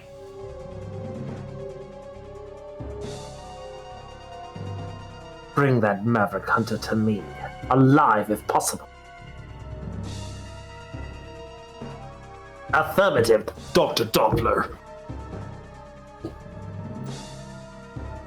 And then here comes Vile, or Mysterious Maverick, because they really try to hide that's just Vile again. New body, though. That looks pretty sick. Alive, Dr. Doppler? You are so kind. Watch your mouth, or I'll put you back where I found you. Even with your enhancements, you are still no match for me. Thanks for the upgrade, Doctor, but I have a score to settle. And I'll do it my way. I do know that, like, I've been brainstorming doing, like, a fan dub of Day of Sigma, and I would have you voice Vile. Nice, thank you. He only has a couple lines, but still, I would have you voice Vile. Yeah. Yeah. Fine. Let's make sure you do it. I still can't believe that Maverick Hunter defeated my master twice in the past. So yeah, Dr. Doppler's working for Sigma. Big shocker. Yeah, right. He's on that Sigma grind set. Sigma. There's one game where it's not Sigma. Technically 2 games where it's not Sigma, but one in particular does not have Sigma appear at all. Oh. Command Mission, the RPG. Instead, we have Sigma at home named Epsilon. I mean, okay. I mean, nice touch, but still. Alright, now that we have Volt Catfish's weapon, we can go back to Tunnel Rhino stage and get a couple more upgrades. Oh, Rhino. And I'm free to exit Tunnel Rhino stage at any time without game overing myself since I've cleared the stage. We're gonna have to do a lot of revisiting because there's a lot of collectibles in X8, but there are 4 in particular that I'll be avoiding. Okay. There are enhancement chips you can get for the armor pieces. If you avoid all of them and get all the other collectibles and do some more like, final stage hidden area bullshit, then you get the secret of this game, which is the gold armor. Which you only get to use it in the last couple stages, more or less, because, you know, that's where you unlock it, but it's a game breaker. I also won't be going for the Z-Buster, not Z-Buster, Z-Saber for X, which requires doing a specific thing in the second fortress stage with Zero, because that locks you into not a bad ending, but a less satisfying ending, because Zero's not there beside you. A lackluster ending. Yeah, because, like, the whole way you get the Z-Saber for X, which makes it so not only does he have a one-hit kill attack with the Z-Saber, but with the gold armor and the Z-Saber fires out a shockwave that also counts as a one-hit kill. But, like, it also puts Zero out of commission for the finale, and there's, like, a part where he, you know, rushes in at the last minute to save you. And it's much less satisfying if he's not there, because then Dr. Doppler takes that role, and it's really weird.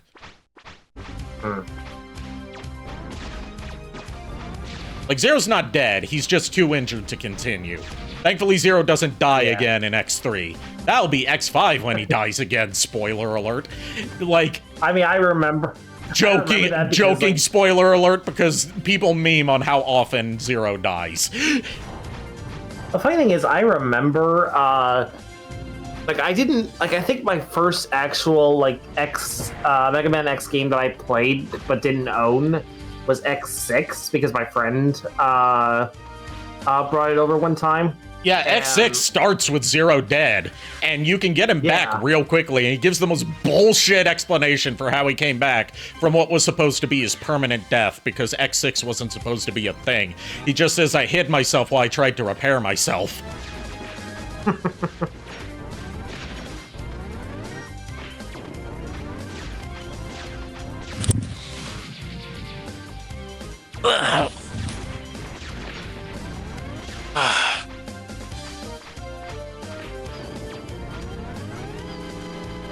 There's also, there's an aspect of Vile's characterization in Maverick Hunter X that I would like to see expanded on in, like, potential future Mega Man X remakes and carried over into, you know, a hypothetical second complete series reboot for Mega Man X, which is, like, him not being a lackey to Sigma, but instead being, like, a rogue agent that's only tangentially allied with the Mavericks just because he really fucking hates X, not because he believes in Sigma's ideals. Yeah. Also, be right back. I'm gonna check my blood sugar. I feel a little tired. Please do. Okay. Yeah, please do. Check. Yeah, because I'm, like, fading in and out of sleep, and I'm like, okay, nope. Yeah, go do that now. Yes. Next armor part, I believe this is either the body armor or the helmet. Enter this capsule. What? X? Take this Senso upgrade for your helmet. Okay, this is the helmet upgrade. It gives you a map when you spawn into the stage that marks which screens have upgrades on them. The upgrade will help you to find hidden items based on the satellite readings. You should be able to tell the exact location of items using its ground-penetrating radar. Yeah, I still wonder, is, like, with Mega Man 8, like, was the voice actor for Dr. Light actually trying to do that, or was it just, like, how thick his accent was? I don't know, and there's an interview with Ruth Jarman, the voice of Mega Man in that game, as well as Mega Man X4. And I don't know if she speaks on that. She more so speaks on her experience with recording, and I don't know if she talks about any of the other cast members. Like, she revealed that the reason why they share cast members and why she uses, like, very similar voices for classic Mega Man and Mega Man X is because both games were recorded in one session, and they were not told that this was for two different games where they were playing two different characters. So, like, as far as she knew, she was just told, oh, you're playing Mega Man, and you're recording all these lines. They didn't tell her you're recording this for a classic series game and an X series game. They just told her you're recording for Mega Man. Which, you know, while technically correct, they didn't clarify what the fuck that meant. Yeah, and the infamous Mega Man is because in the script, they wrote down Mega Man's Japanese name, which is Rockman. And they just said, when you read that, don't say Rockman, say Mega Man. So, that's Dr. Light about to say Rockman, then correcting himself. Which would have been so much easier if they had just, you know... Like, how difficult is it to just find and replace on Microsoft Word and put... and just put Mega Man before giving it to the voice actors? Exactly. Like, whoever was in charge of the voice direction and scripting really fumbled the ball there. Yeah, the script's also just not translated very well, which is why a lot of the lines are, like, poorly phrased or, like, don't match the mouth flaps at all. Because they just did, like, a machine translation of the script. Welcome back. Ankle. They did, like, a very literal translation of the script. And as a result, like, it comes off very unnatural, and a lot of context to the dialogue is lost. So what's the reading, Nico? Well, my blood sugar is normal. It's just, I think it's because from all the stress this past few weeks, and, me, and plus the lack of, like, lack of sleep I've had, or rather broken sleep, I think it just caught up to me, so I might, so after stream, I might just clock out tonight and be like, ugh. Okay. Dude, if you need to clock out sooner, you know... If you need to clock out now, then please do. No, yeah, take care of yourself. I'm good to stay. It's just like I told Lulu that just tonight, me and her will not be watching YouTube together because I'm probably gonna pass out at like 11. Okay. Because I should have enough sleep then to go to the doctor. And she's like, "Yes, you need to rest." I'm like, "Okay." Yeah. So another thing that the helmet does is it tells you on the stage select screen what upgrades are in each stage and whether you've collected them or not. This is so useful because it'll help me keep track of if I've gotten all the hearts or not. This is like the only game that does it. Oh god. Why the hell and did they keep it consistent? I don't know. You were saying, Nico? Sorry. No, I was saying maybe because X1, X2 didn't do it because earlier games, and then they heard like, hey, maybe we should track all the stuff you've collected. Yeah, but they didn't do it in games after this. Oh. So our next stage is Crush Crawfish. Crush.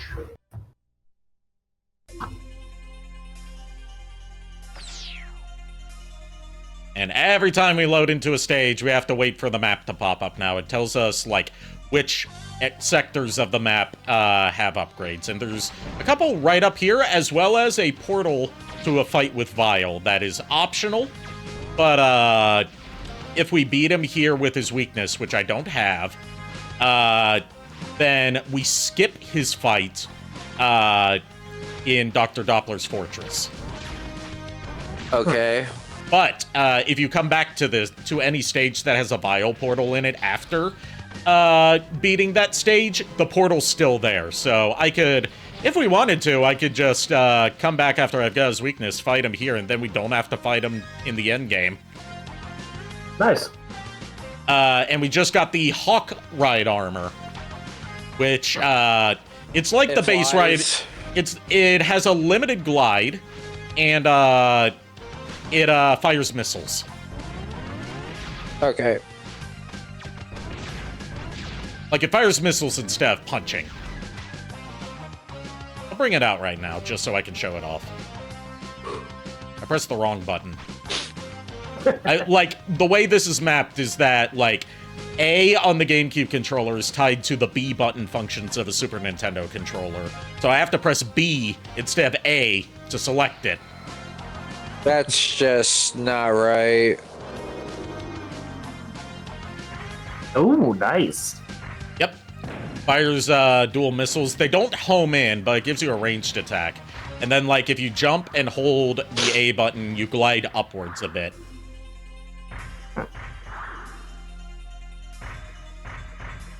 And we want an armor here, because this guy's going to fall through the floor. And then, and then if we land down here, break the wall, there's a heart. Nice.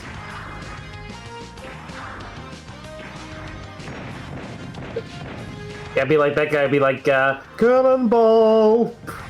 I'm thinking like Goku when he did like a drop kick in the fight with Frieza. Geronimo! Oh, God. And right here we have the super upgrades, which we're not going to get, but I'll show you the capsule anyway. Enter this capsule, X. Install this body chip. This chip will increase your defensive ability. Your defense shields will be enhanced, and you will receive even less damage. Remember, X, your system can handle only one of the 4 enhancement chips. Enter this capsule only if you are sure you want to use this chip. X, you do not yet have the part this chip will be installed in. Please return after you'll find it.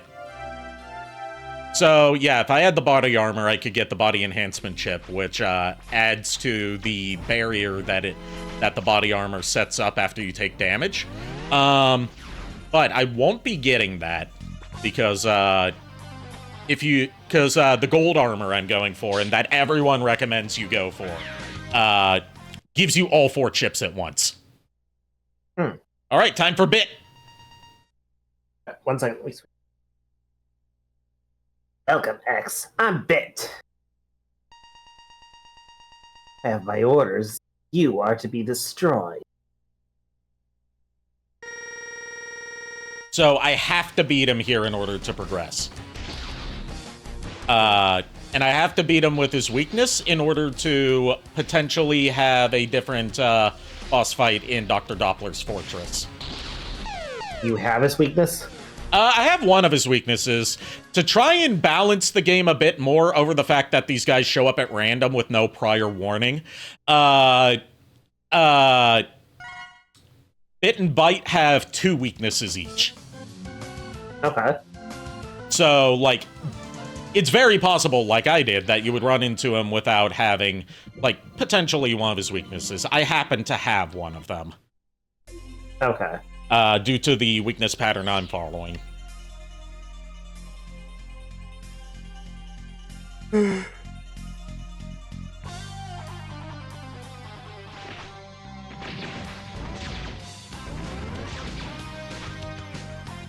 yeah, Nico, what do you think? There was a little factoid that I shared about this game that I thought might interest you, and we never really addressed it because I was like talking about so much shit at once. The composer for this game is the same composer that did Castlevania on NES. Yeah, I heard you say something about that. It's not surprising, because I know the guy who did the composing for NES Castlevania for Castlevania 1, he did do a lot of other games, like Mega Man was one. I know the Mega Man X one. I knew that one. The other one I knew was there was like a couple others, but yeah, it's just that it's pretty interesting, and like I said, I love a lot of the NES Castlevania-esque music. Like, I have no problem with it. Also, round 2. And yeah, because he will not fucking leave until I either go to another stage or beat him. And, like, it really doesn't matter if I beat him here, because, like, if I don't beat Fight with his weakness, then it doesn't matter if I beat Bit with his weakness. Jesus Christ, this is a tongue twister. I will still have to fight. I will still have to fight their combined form if only one of them survives. Oh wow.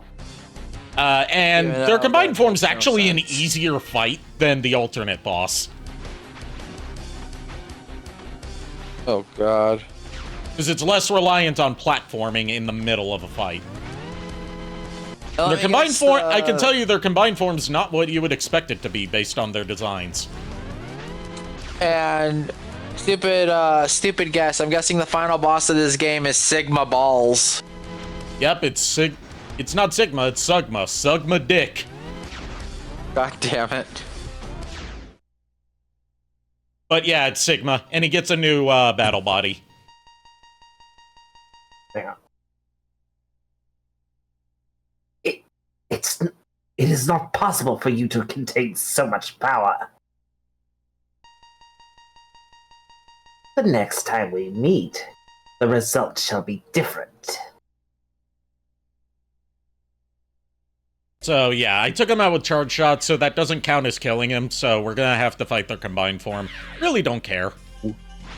Like, you don't get anything for beating Bit and Bite, like you do with the X-Hunters. You do get something for Vile, which, there's the portal to Vile stage. But if you beat Vile, not only do you not have to fight him, but, that's part of how you get the Z-Saber, since you fight a, different mini-boss in what would have been his room. And that's the only mini-boss you can fight as Zero. And then when you destroy it, it crash lands on him and puts him out of commission. So he gives the saber to X while he goes to get repaired. Oh.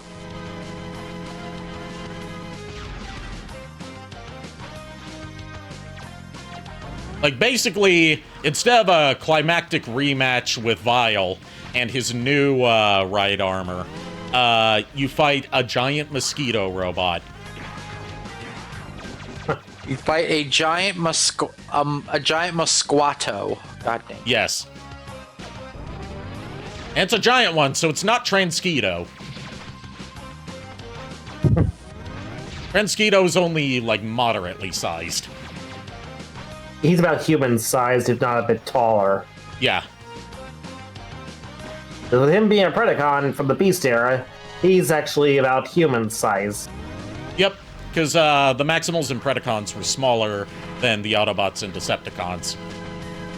Yep. Which, honestly, like, in my little headcanon universe that I've made, the Maximals actually exist at the same point in time as the Autobots and Decepticons. They're just, like, a different race of... Like, it's basically like a... Like what IDW did.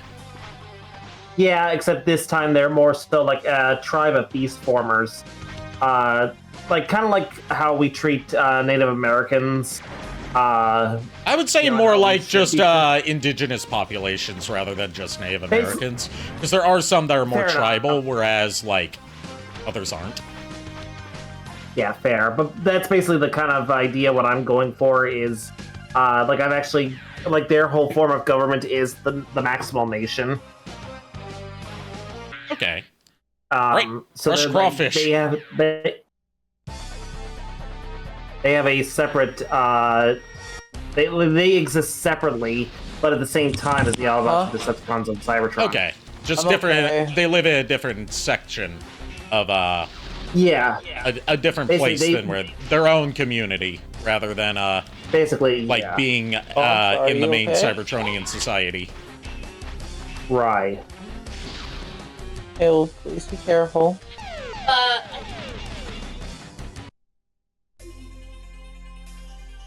And like the idea I had for like for the existence of the like Maximals and Predacons in Beast Wars, like if I were to try and connect Beast Wars to my whole thing, it's like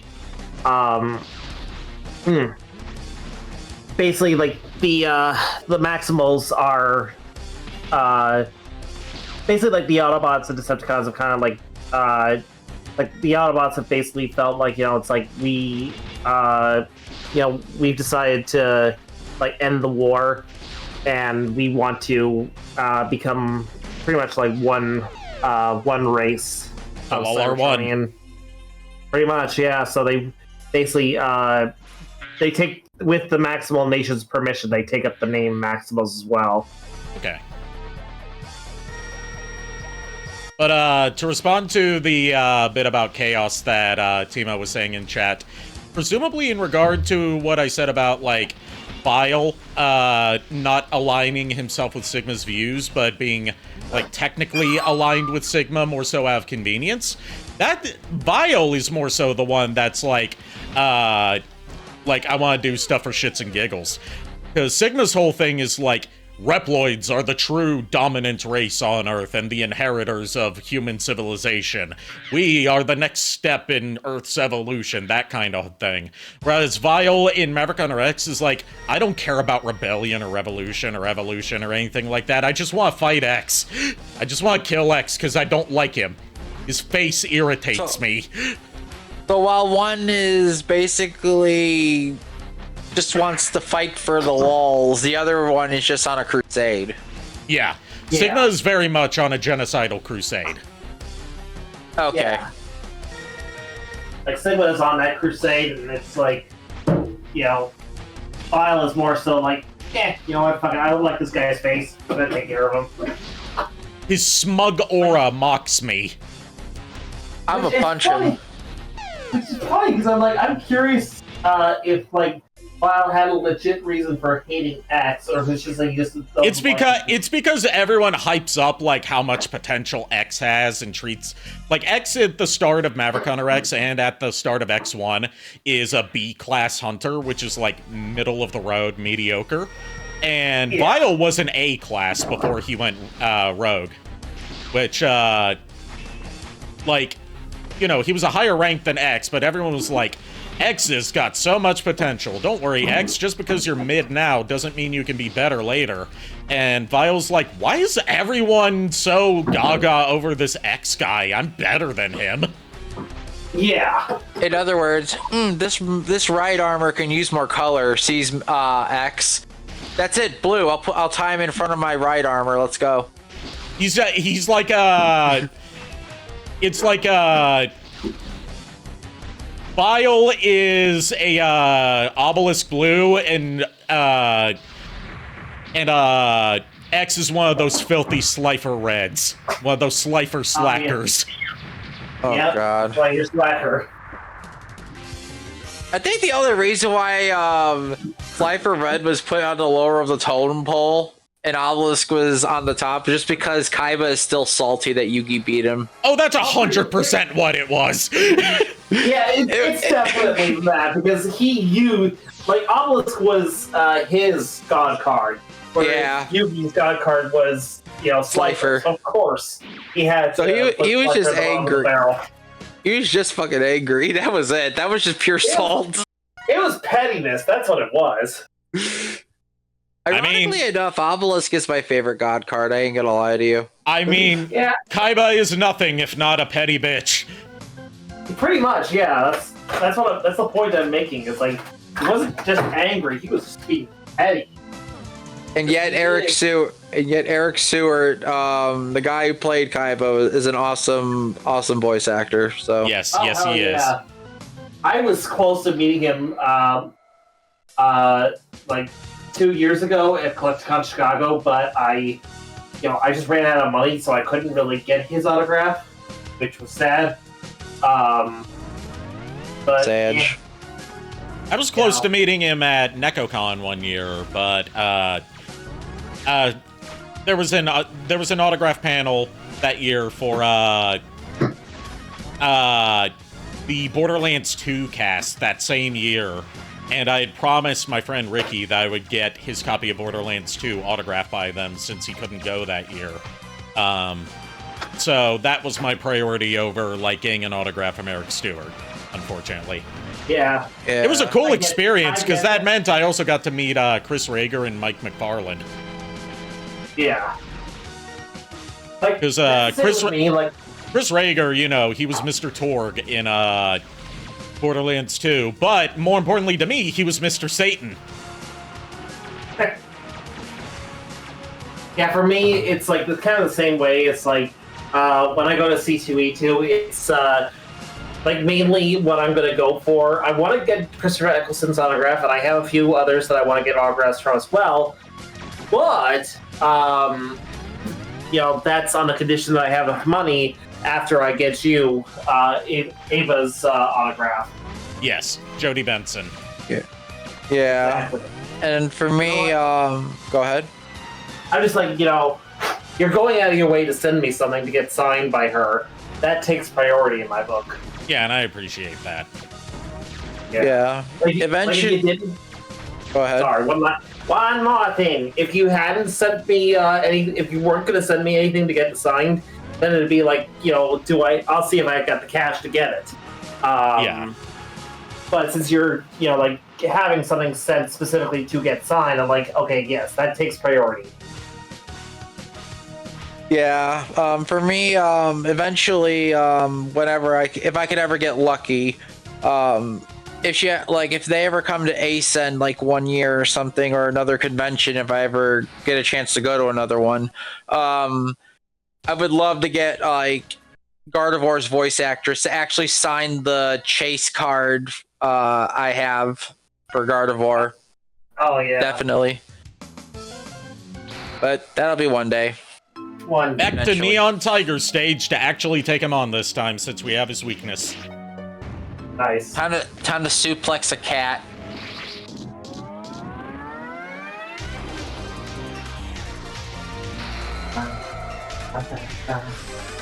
It's like a famous cat once said, "Big cat means big.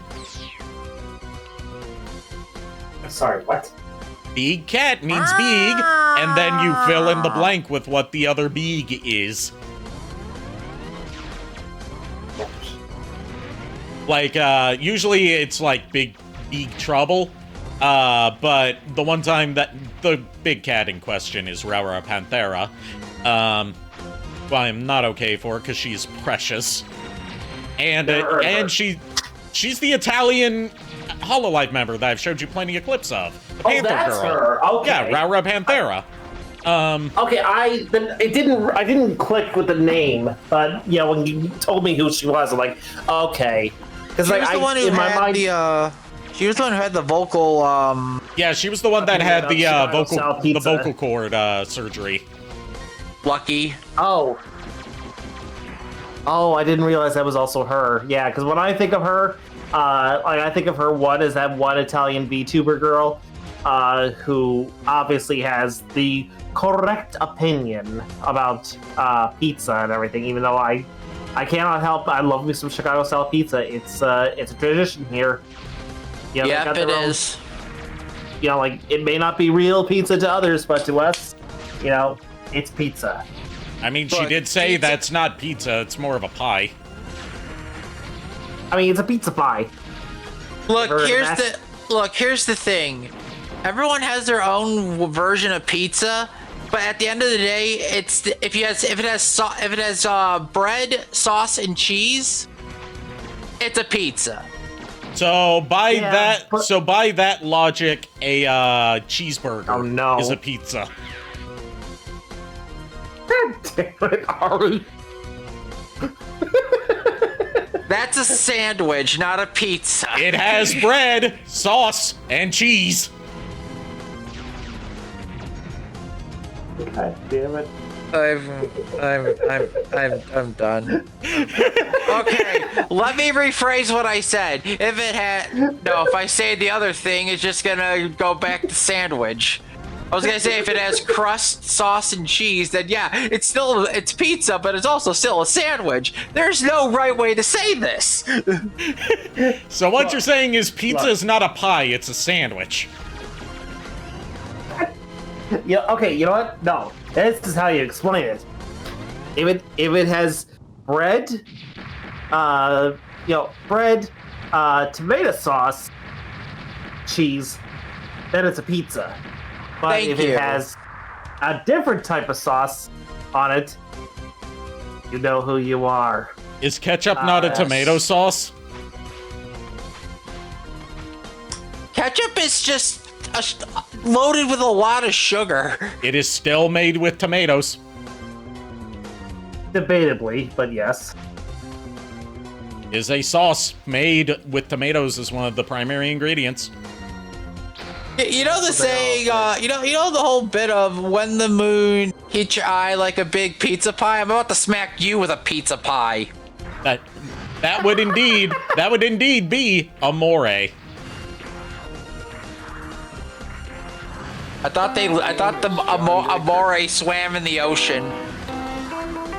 When an eel lunges out and takes a bite of your snout, that's amore.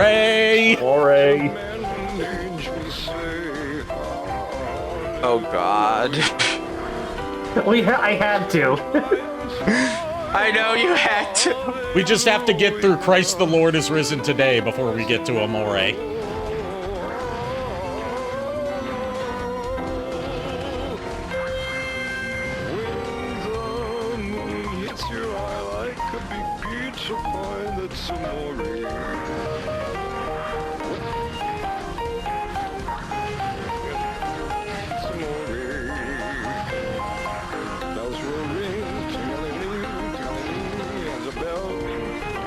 You know, you guys are in that dungeon during D&D. There are walls of water. What's to stop an amore eel from coming out? An amore eel, so a particularly lusty Italian eel.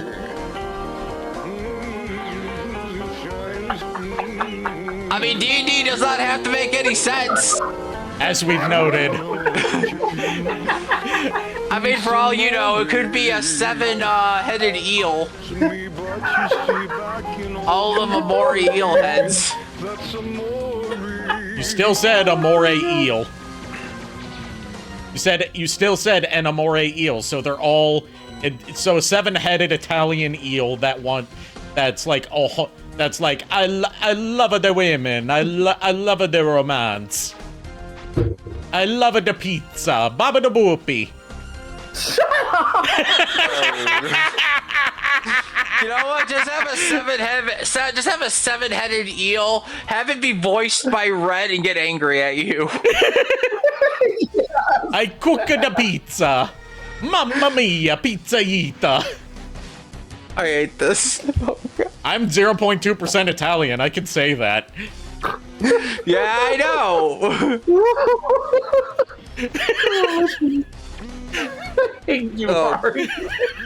Oh my God.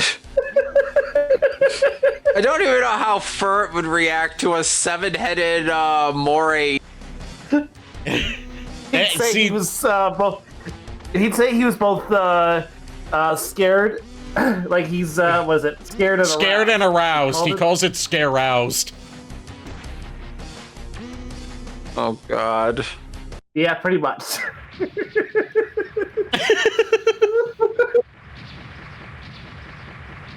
I hate you, Ari. I fucking hate you. And yet you're still coming to visit me this December. Hell yeah, because I still want to kick your ass in person. Yeah, because you found out that choking me doesn't work. Oh my. He did it on stream and I ruined it for him. Yeah, I actually did try. I actually did try to do it, not legitimately, but like the second I put my hands around her neck, I croaked out a harder daddy. I remember. I was there. I was saying it for the people that weren't there. Yeah, right. I know, but still, I was there. I remember that. I was just like, the second she said that, I was like, I just threw up my hands, like, nope, nope, nope, nope. So much nope. JKR, now here's the question. Do you agree with your life choices? I'm questioning my life choices sometimes. As you should. Oh, God. All right, next stage, Gravity Beetle.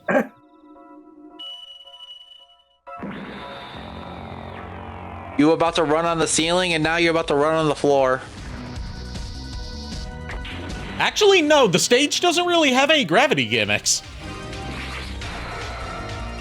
Then why is it called Gravity Beetle? Because he has a move that affects gravity when you fight him.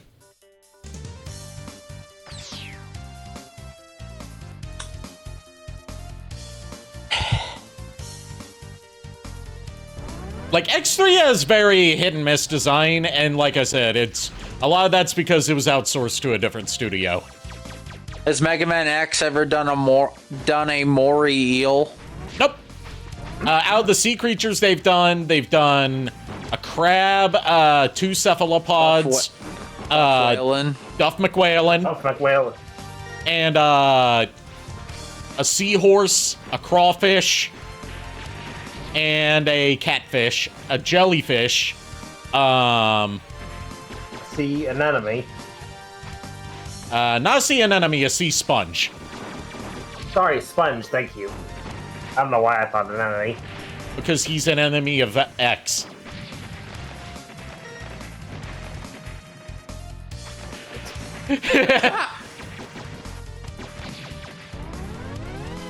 And trying to think what else. Like X5, this game in particular has a high sea creature count. Sea creature count for its Maverick lineup, given we have Crushed Crawfish, Volt Catfish, and Toxic Seahorse all in one game. Never occurred to me until now.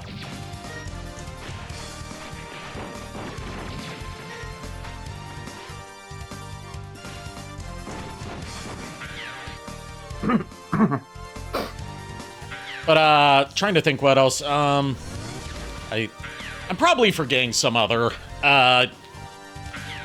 sea creature based Mavericks, and that's without going into the various Mavericks and Reploids that you come across in Command Mission, because I haven't really played much of that. I know we get a platypus in that game, and that makes me happy. Harry the platypus. Just make sure it's not his Russian counterpart, Harry the Blacktopus.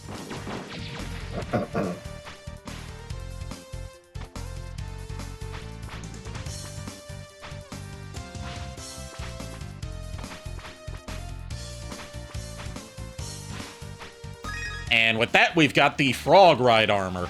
It's mostly useful underwater, as it's the only ride armor that can go underwater.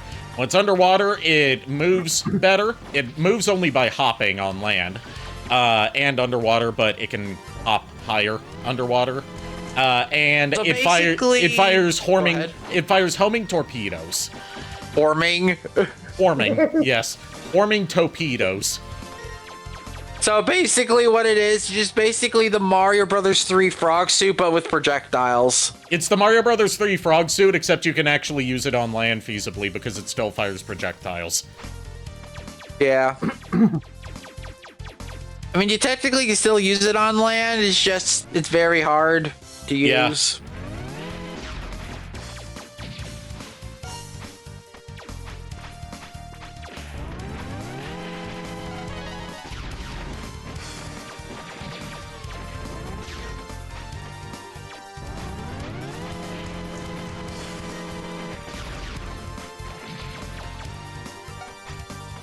Yeah, like I said, there's not really a gravity gimmick to this stage. Stage gimmicks like that are more of a classic series thing. X has its own design philosophy to Mega Man's to levels. where like Mega Man X stages are more so like they're set in a specific location that X is assaulting, rather than set in like, oh, this is just the boss's domain.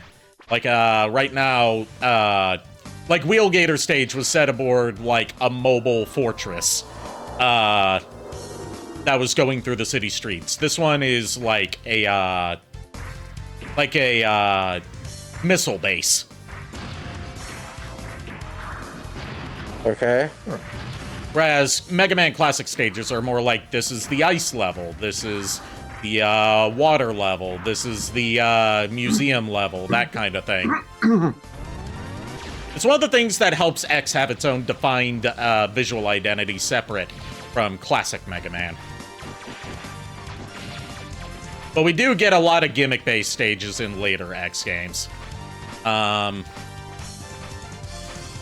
just off the top of my head, X5 had... Like, X4 introduces the ride chaser stages, where, like, those hover bikes that we briefly used in one level of Mega Man X2 get their own dedicated levels from X4 onwards.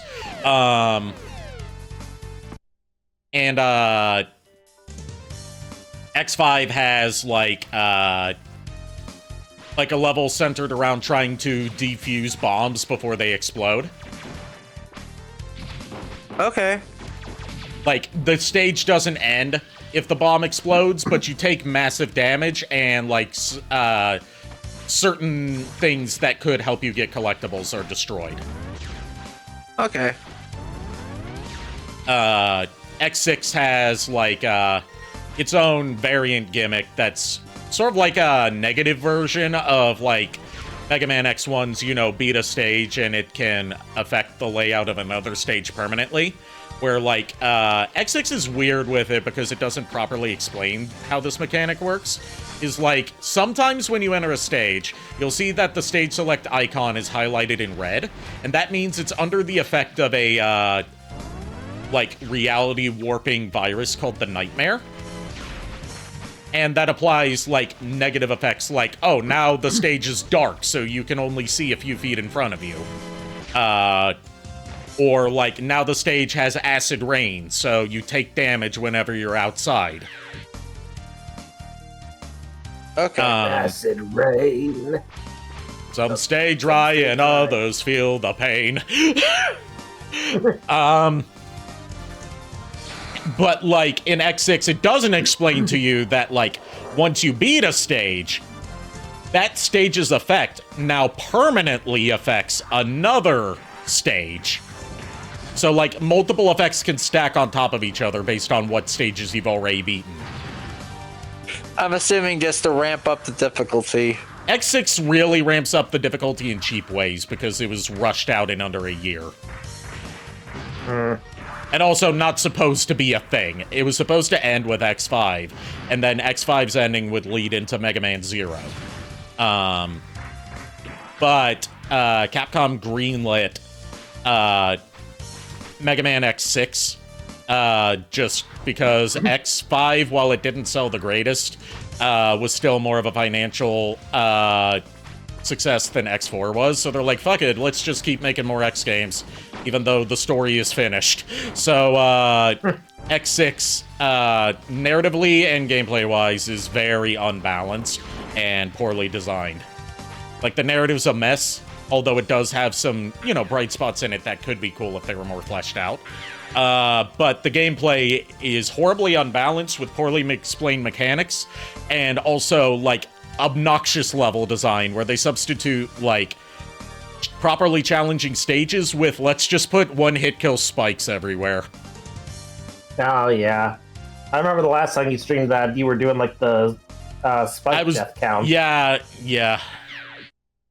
So basically akin to any classic Wily stage or any classic water stage. Yes, except those are the main levels.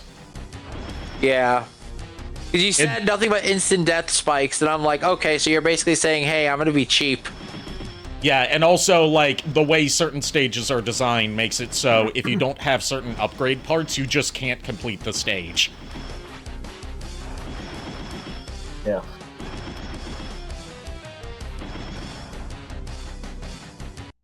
Yeah, X6 is very poorly designed, and Keiji Inafune, while he was at Capcom, actually apologized for X6 being a thing in the Complete Works art book.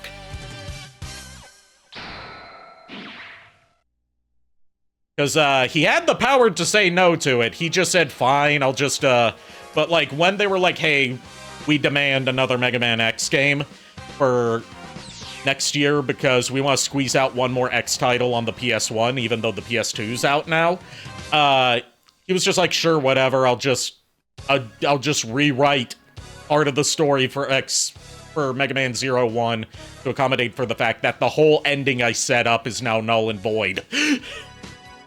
Yeah.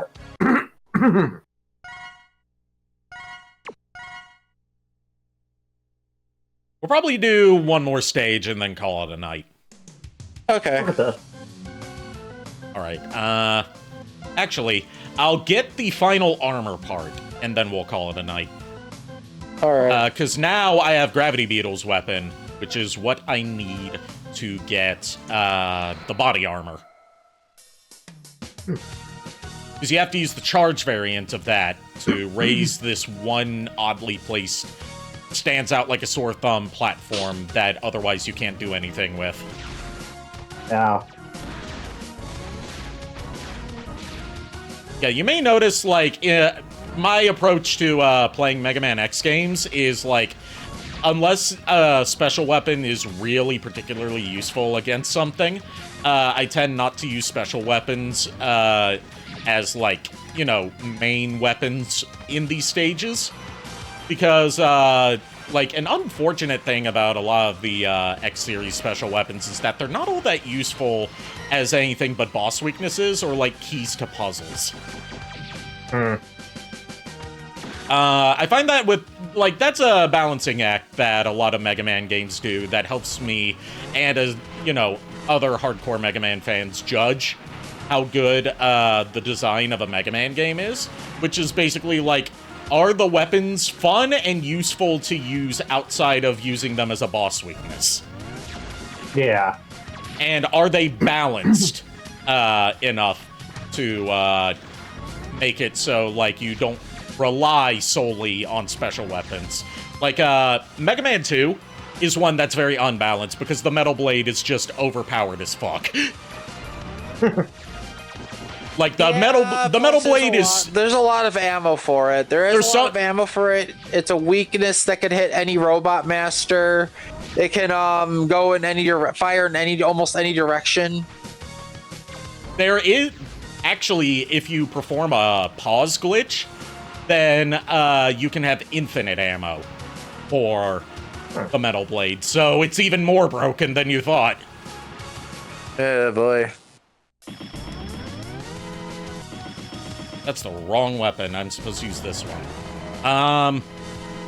But yeah, there's a reason why when they did their next Metal Blade alike in Mega Man 3 with the Shadow Blade, they heavily nerfed it. Like, it only fires in 2 directions, and it has, like, a cooldown period before you can fire it again, and it has less ammo. And it's not super powerful against damn near every boss.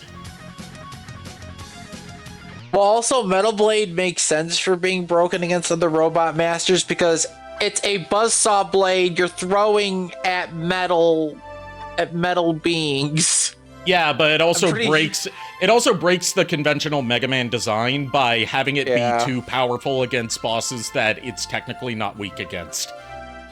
Yeah. Like use it against Flashman and it eats through his health as opposed to his intended weakness. Anyway, enter this capsule. X? Take this ammo upgrade. The upgrade will decrease the damage done to your system. As you receive damage, a defense field will be generated to protect you.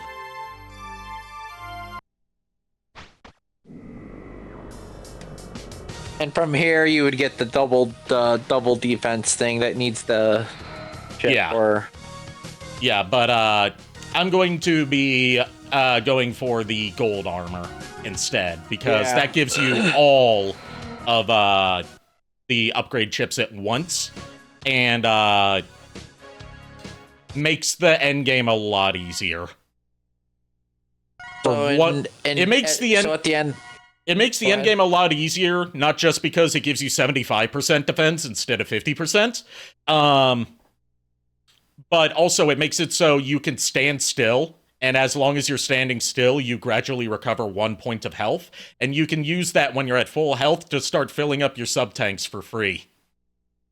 so essentially, getting the gold armor is just the way to go. The rest of the armors are practically pointless. Yes, but you have to have all the armor pieces to get the gold armor. You just can't have any of the upgrade chips. Okay. Like, the reason people say don't go for any of the upgrade chips is because the gold armor makes them null and void. Huh. And the gold armor's easy to get compared to something like the Shoryuken or the Hadouken. You just have to find a hidden room and be at full health when you enter it.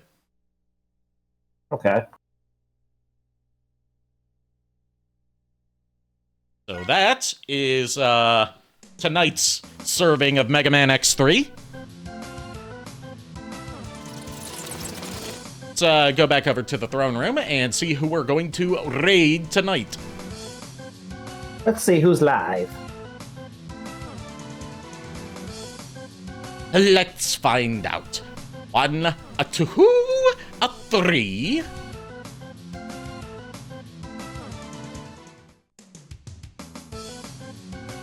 None of my friends are live, so doesn't cover the excluded, of course. Yeah.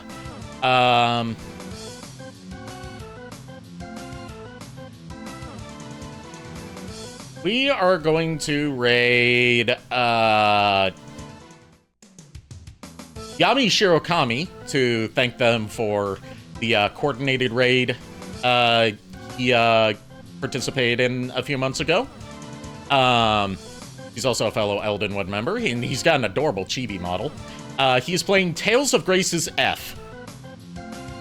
Okay. Never wait a minute. It's an RPG. Thank you, everyone, for tuning in. Thank you to Nico and JKR for co-hosting with me. Go give Yami Shirokami my warmest welcomes.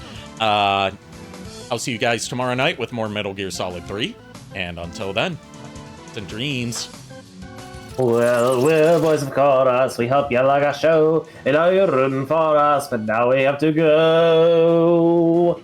Please look out for 7-headed Mori eels. Good night, everybody.